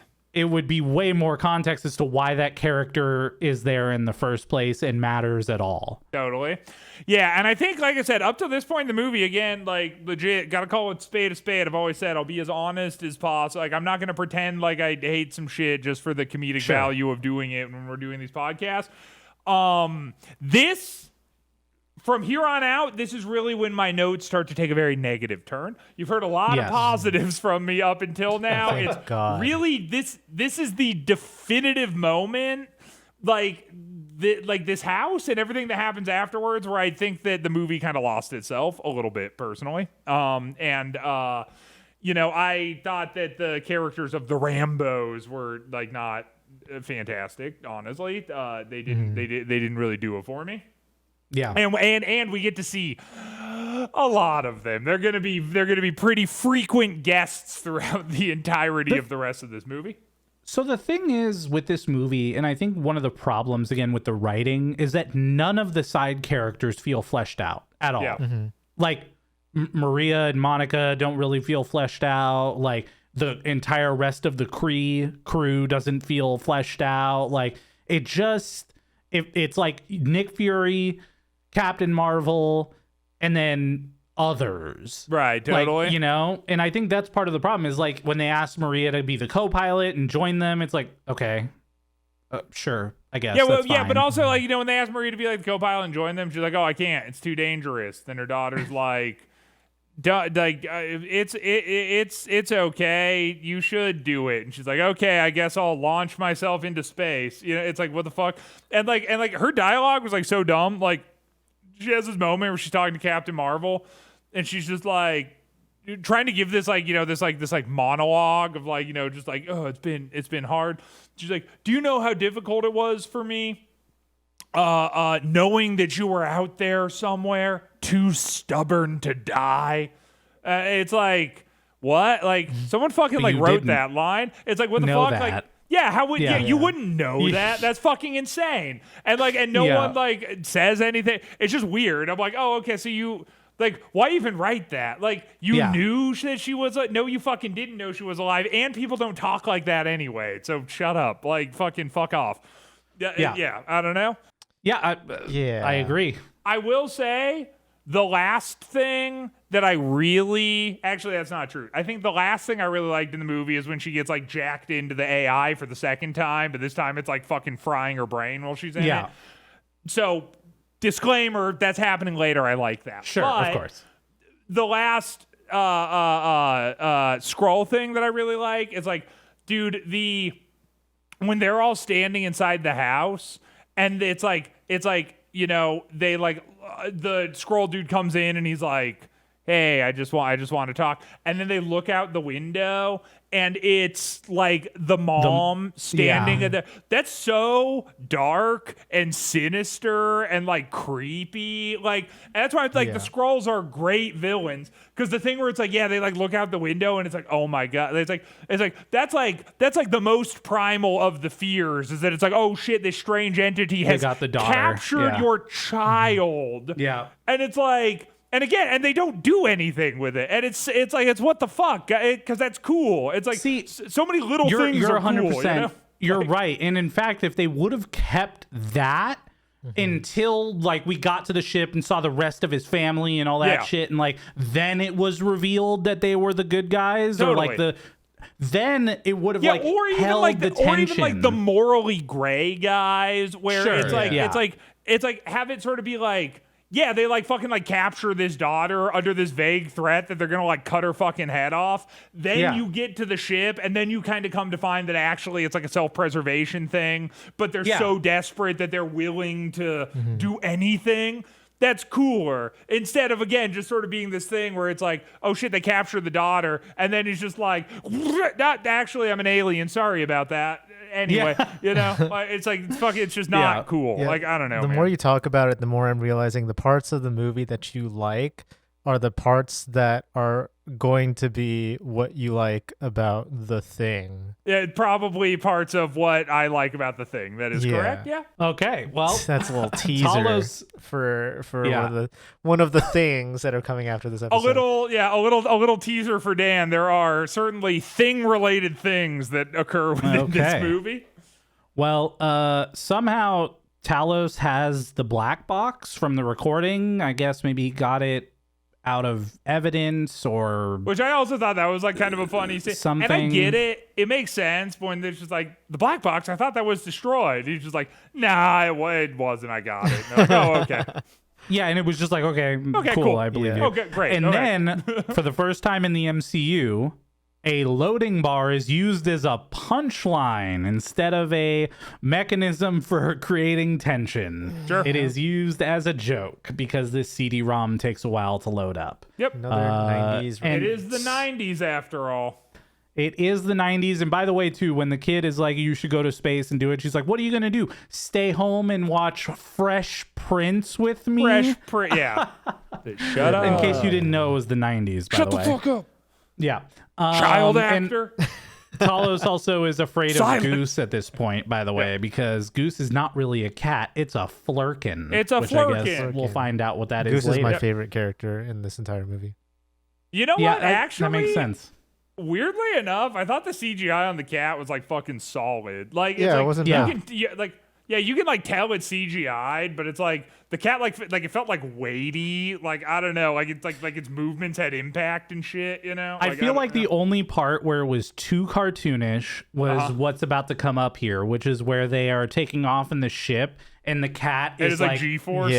Yeah, pressed up against the boxes. It's kind of like, okay, what is cute. this, Garfield? It was cute. Is this Yeah, Garfield he's a the little cat? cute cat. Like, it's cute. It's cute. It's cute little cute. Yeah. yeah, okay, all right. Well, I'm you're like biased. Nicholas Fury in regards to, I also like petting cats. Yes, I'm aware. Yes. There you go. Great. Well, they are determined now to get to the laboratory where the core is being stored, and that's all we know so far, is that it's a core. Right. And they have to find out where it is, and the laboratory is actually in space, so they're gonna go to space to find the core, and that they have to convince Maria to come with them as a co-pilot, because I don't really know why, because I think we've established already that Captain Marvel can fly the ship. Right, she can. Yeah, I mean, yeah, legit. They're just like, you have to come because that's what a hero would do, basically. And she's like, well, I guess when you put it like that,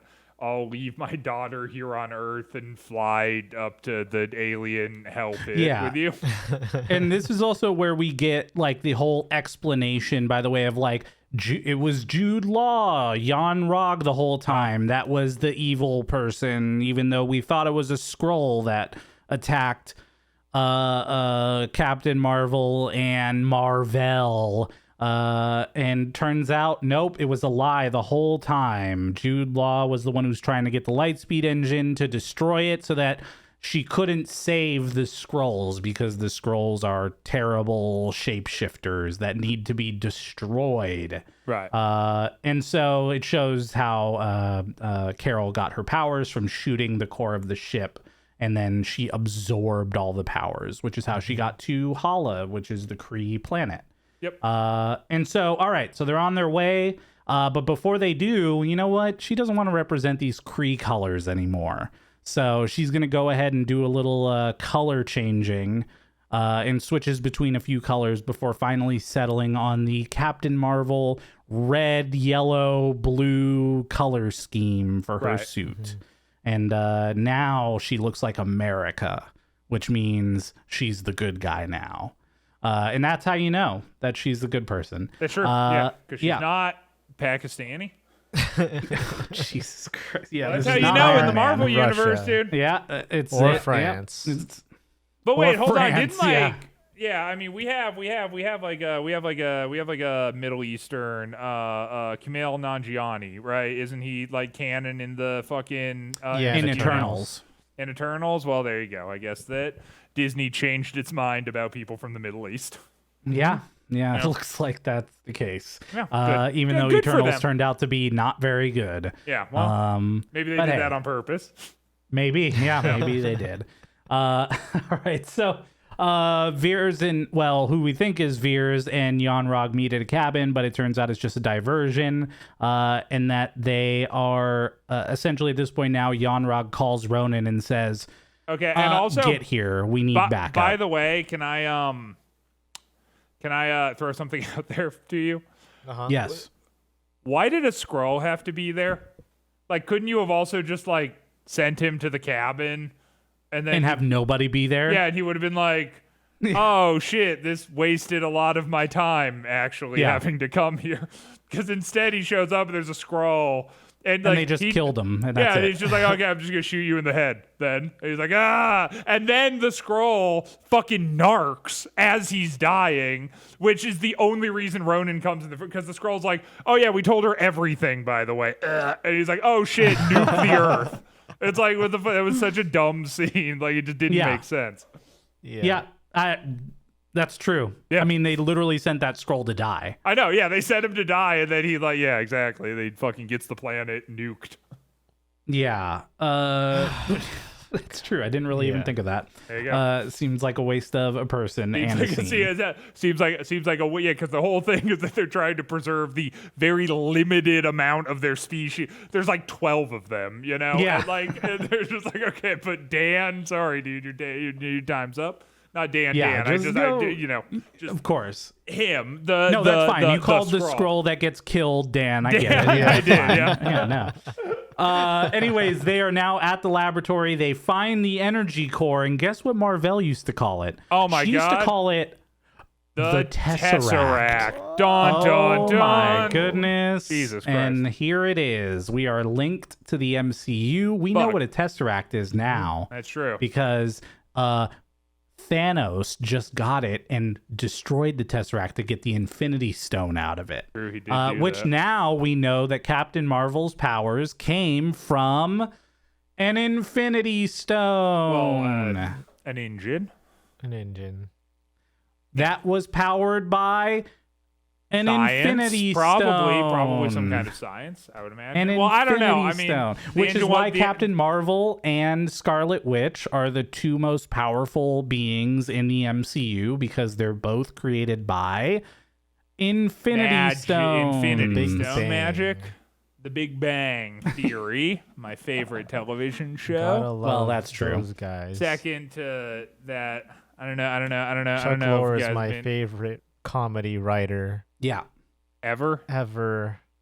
Okay. Badass. Yeah, that guy's a real man. So Jan Rog and team capture Carol Danvers, and they hook her up to the Supreme Intelligence again. Okay, and 'cause again, she's gonna take him down. this fucking cool. Like I said, dude, legit. I like there are some weird gritty moments in this movie where it like verges on this like strange body horror that's cool. Like I like the visual of it's like just like synced up to the wires, and as she's getting like damaged inside the hallucination, it's like fucking like frying her, like she's like having seizures like while she's connected to the machine. It's creepy. That's like some like creepy ass sci-fi horror. It's Sure. cool. I like it. And that's it. By the way, just I want to mark this That's occasion. it. Yeah, that's the whole thing. That's the last positive thing I'm going to say about this movie. We'll see about from that. Okay, from here on out, it's We'll all see. shit I did not like. Other Again, than another the cat, I guess. Yeah, Cat's the still another cat.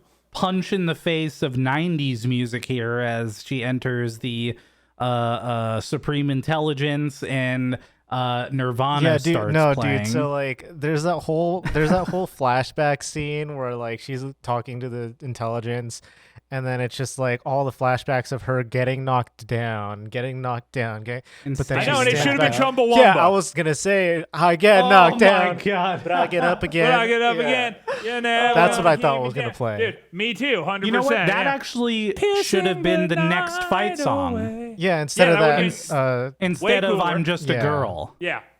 Yeah, I Exactly. agree. No. Yeah, I agree too. You know what? Yeah, this is why yeah, we need to write the we should've MCU. written it. Yep. Oh, God. had One day, Hawkeye Kevin Feige will be a see our Skrull. brilliance.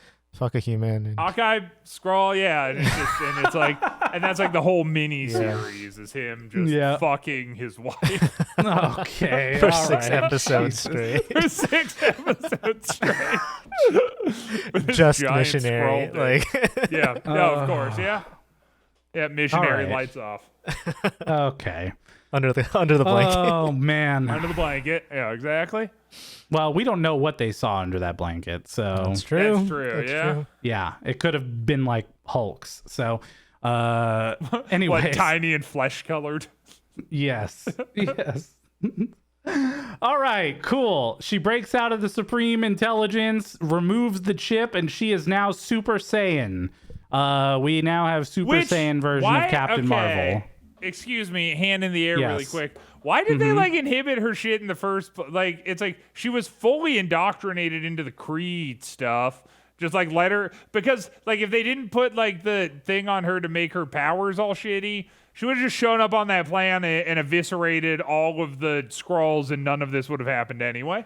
Yeah, but I think the point was why take the chance of it, of her like turning on them, because clearly they tried to wipe her memories to an extent, and Right, but she clearly could was kill getting them back, anyway. and, like, She could kill them anyway with the powers that that she already had. Like she already showed. It's like the I fucking don't- yeah. I don't foresee the Kree being a super trusting race that is like ready to take in a human and trick them into being a Kree without taking some type of backup plan in place Sure. that would control their powers. You know what just occurred to me is how did she get through all that training and shit in those years of being a Kree without like drawing blood ever? Because like the second she started bleeding, like wouldn't they be like, "Oh, your blood's red and not blue"? No, they changed her blood. What? Yeah, she has blue blood now. Yeah, Yep. it was Jan Rog's blood. Mm. Yeah. Yeah, they they pump her full of Kree blood. Remember the cabin, when he goes there, the test is to see if she knows where her blood came from, and that's not something that Captain Marvel trained the Skrull on. Right. Which is why the Skrull gets shot. Uh-huh. Yeah. Okay. Yes. Have we not Yeah, seen exactly. her bleed at all in this movie? I think we did. No, didn't we do see her bleed, and she bleeds Yeah. green. She Yeah. bleeds green. Well, she bleeds Or whatever blue. the Oh. blue. She It was bleeds blue. the It was she bleeds blue. the Dude, fucking I- she- okay. Yeah, I it was guess I blue. just didn't care about this movie enough. Yeah, it's fine. Yep. It's fucking stupid, but it's, Yeah, there you it go. was- Like, yeah. Yeah. The blood thing is the blood thing is tough to follow across the MCU.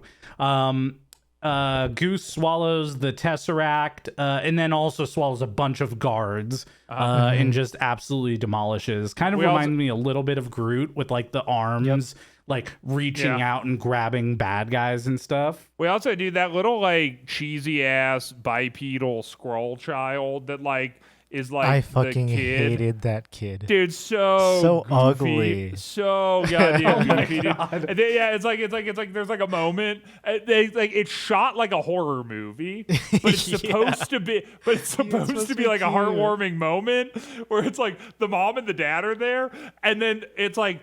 This it's like as it starts like creeping further behind them, the room's getting darker and darker and darker into this pitch black corner where this child slowly scuttles out of the corner, and it's like Shoot it! kill it, yeah, dude. Oh my god, yeah, that thing was fucking not the dude. When that happened, Allison literally started laughing out loud, by the way. Like, so, not the intended effect I think they wanted. No. Sure. This is the more 90s music I'm Just a Girl fight scene here, and this is a pretty long fight scene here, but essentially ends up with them escaping from this laboratory. Talos gets shot on the way out when they're trying to escape, and then they're headed back to Earth again here. Yep. And there's some more ship fighting. I mean, there's a lot of like non-dialogue moments here. There's also the thing between like Nick Fury and the leader of the Skrull too, where it's like he says the thing where he's like, "Play it cool," just like in Vienna or whatever. In Havana, yeah, and like yeah. like that was kind of a fun throwback to if I'm like, hey, because that was like because the whole thing that's how he figured out that he wasn't that his boss is because he was like just like in Havana, so the guy's like referencing a thing that he thinks happened to Fury, but never actually happened to Fury because that was Fury's test to see whether or not it was a Skrull, but the Skrull wouldn't know that. It's like I'm like that was like a clever little dialogue. But the Flurkin knew, the cat knew. That's why the cat wouldn't eat them. Yep.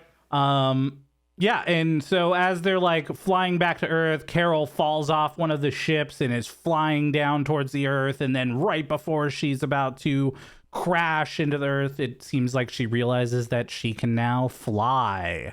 And so now she's utilizing her full force of her powers. Now she's utilizing her fucking dumb mohawk, her stupid fucking mohawk, the dumbest.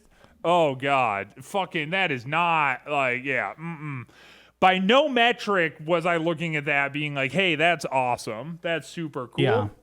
It's like, yeah, fuck it, dude. Yeah, you know what you could have done if you really wanted to do the mohawk?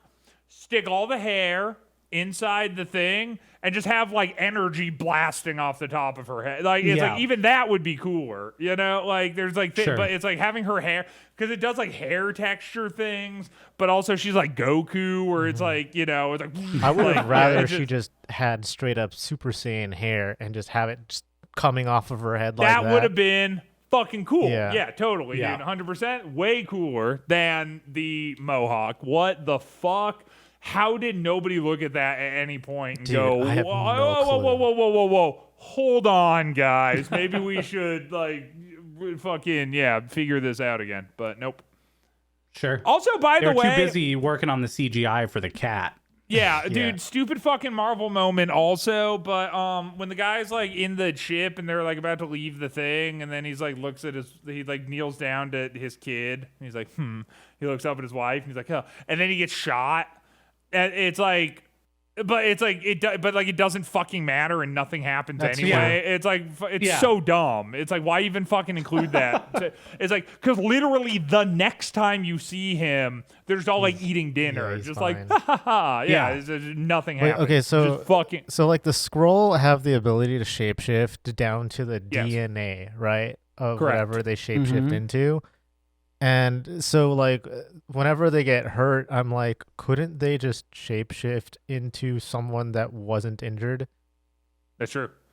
Like, if they can control really, their yeah. molecules, couldn't they just heal themselves back up? I don't get it. Kind of like Tony Stark's nano suit, how it can just readjust, and while it's losing energy, it can move where the like instead of getting shot in the chest, they could have just lost their left foot or something instead and been okay because they just moved the molecules just move around. The molecules, dude.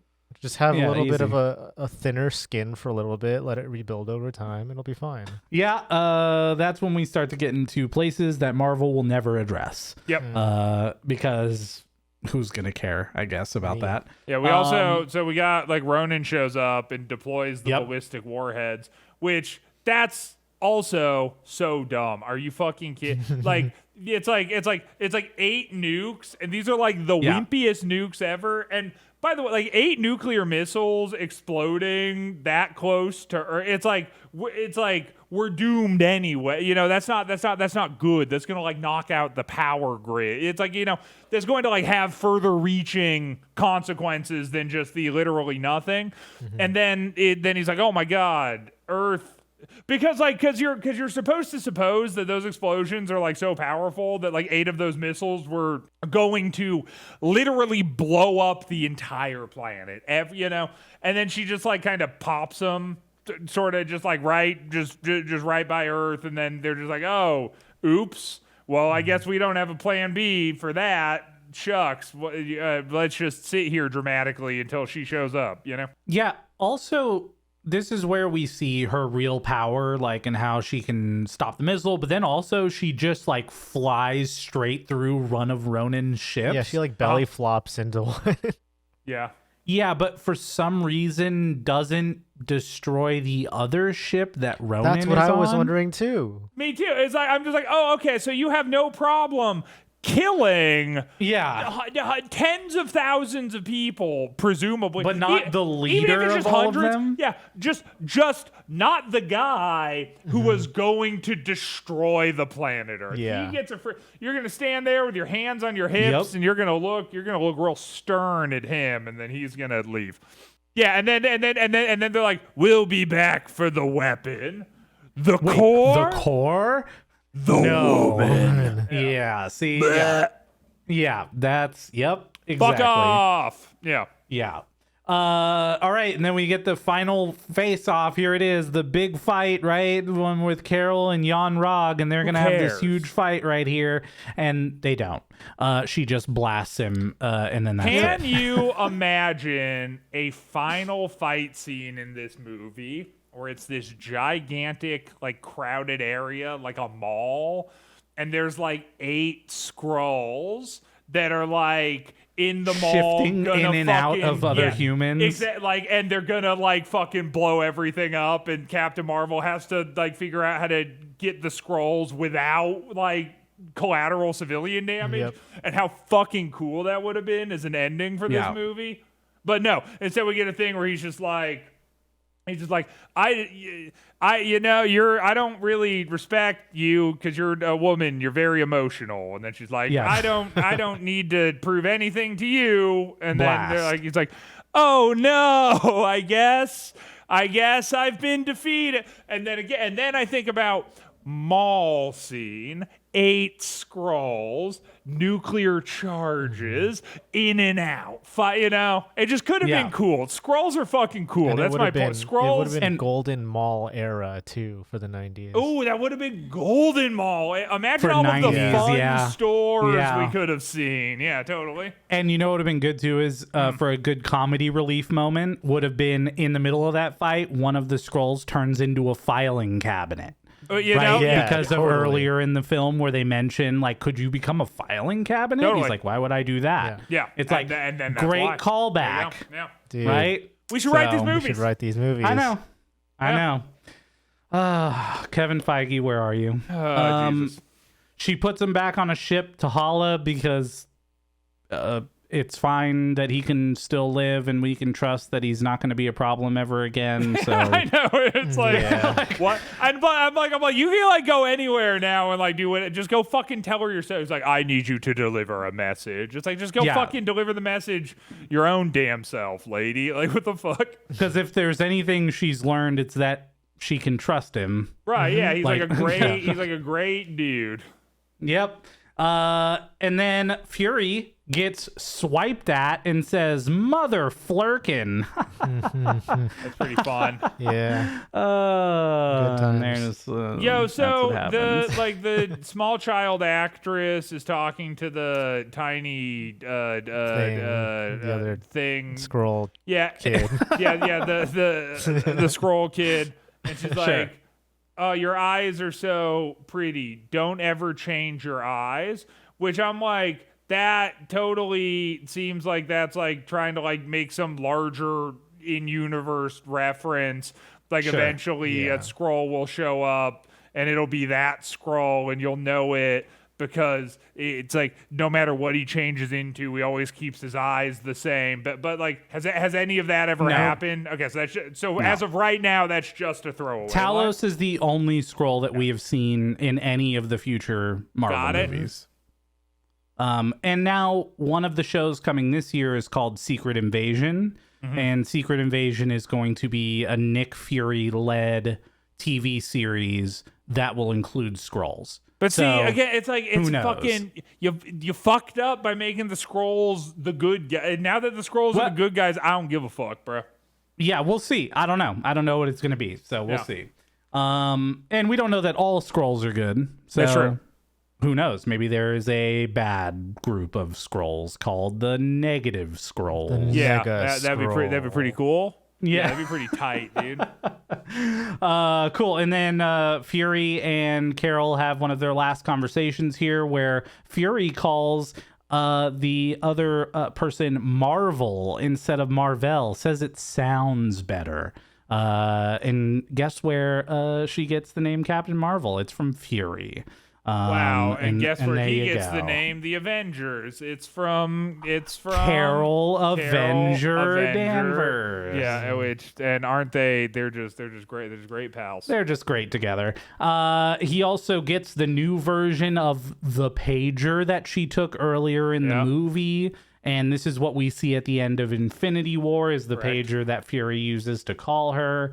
And then they're out on the search for a new planet for the Skrulls.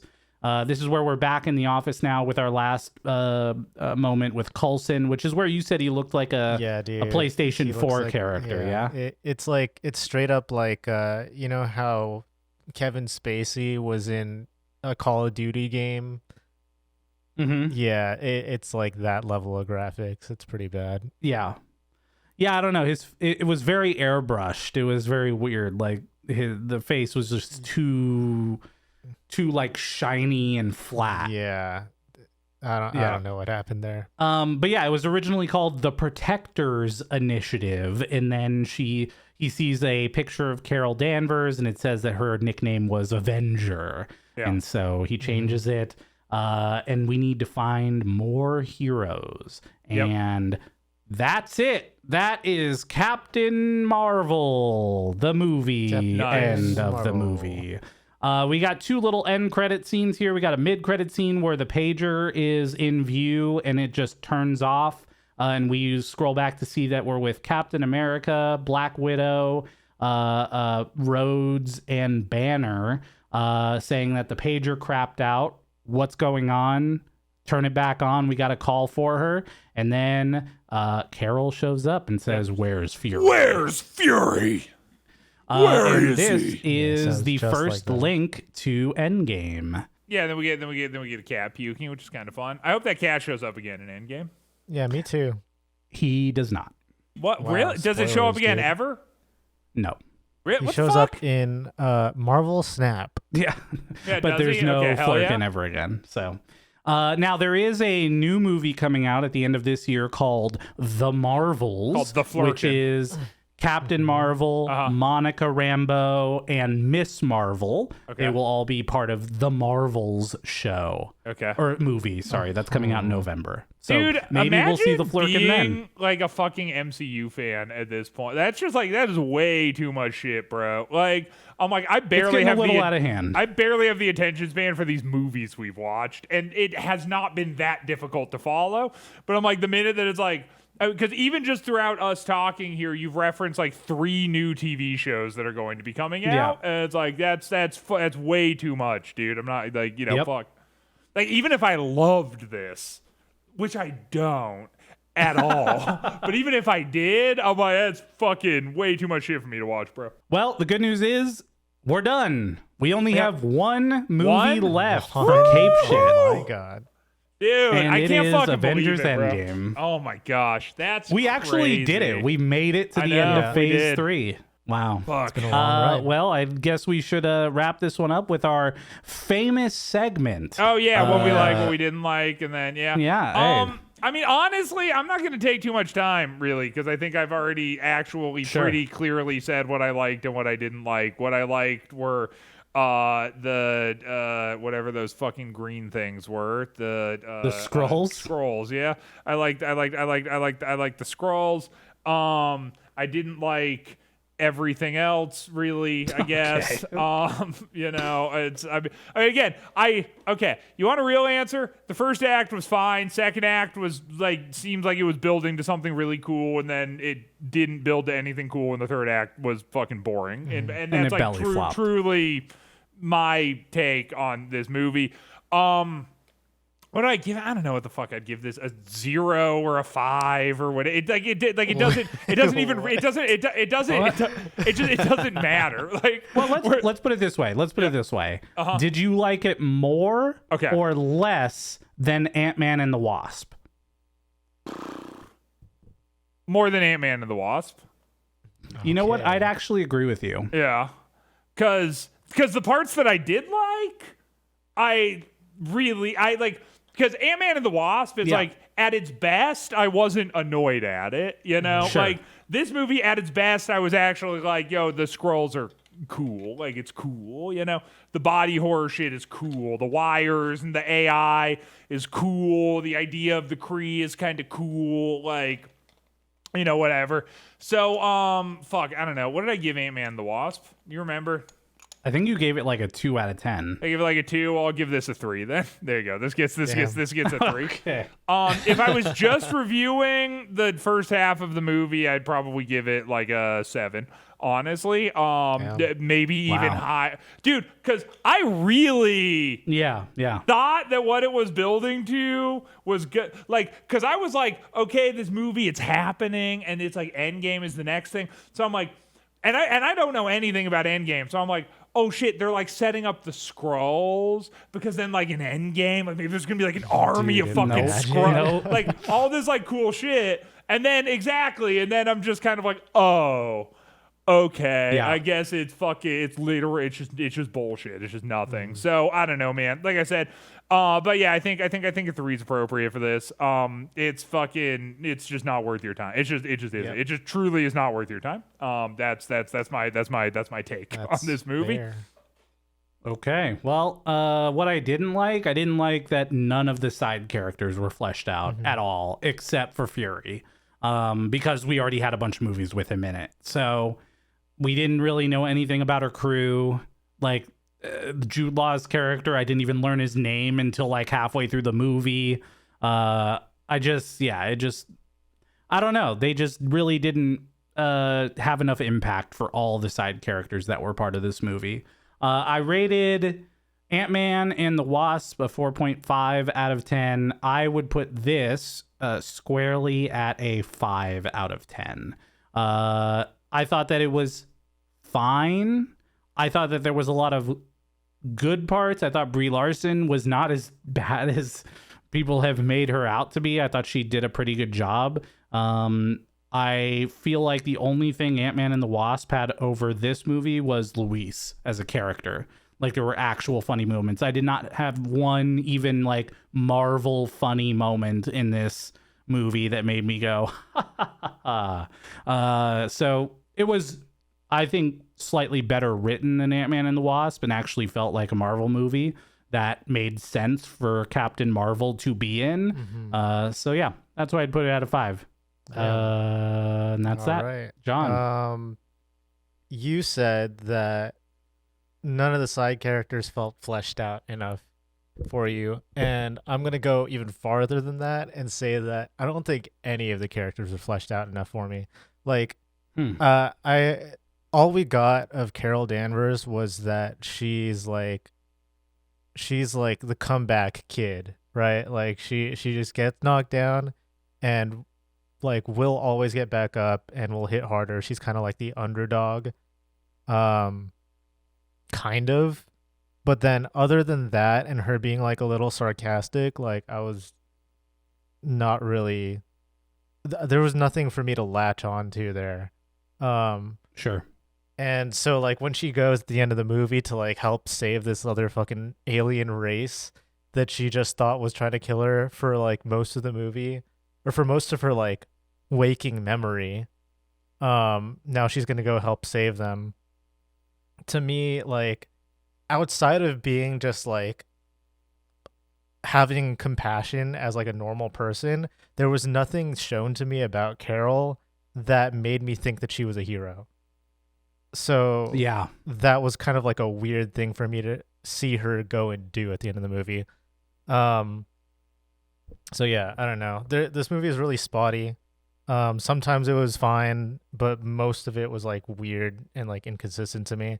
The CGI also very spotty. Some of it was pretty good, but then there are some of the worst CGI that we've seen in Marvel, like to this point in this movie.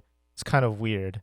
The part where she's like talking to the intelligence in the third act of the movie, and she gets like flung sideways into this like weird silvery chromy goop, and then has to like rewatch all of her memories through like a big screen or whatever.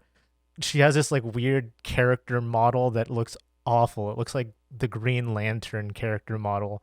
And that was really bad. Coulson at the very end of the movie looks like a video game character completely. There's some other like weird parts of the CG that I don't even remember, but I remember it being bad. The choreography stood out to me as like also being spotty. I don't know, dude. I didn't really like this movie at all.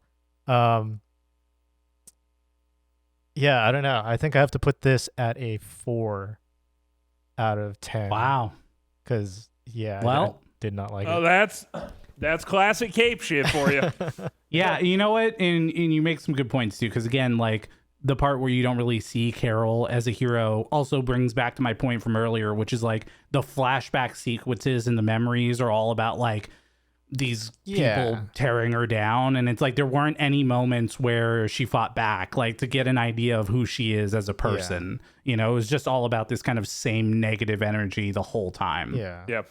So yeah. Hey, anyways. Yeah. That's Cape shit. Well, hey, eat shit, Captain Marvel. Go fuck yourself. Oh my God. Well, we're gonna see Captain Marvel again very soon. Oh yeah, in because Endgame, because that was the other Endgame- thing too, is that at the end it's like it will return in Endgame, which I'm which guessing is our next episode and our final Marvel MCU movie. that's true. Yeah.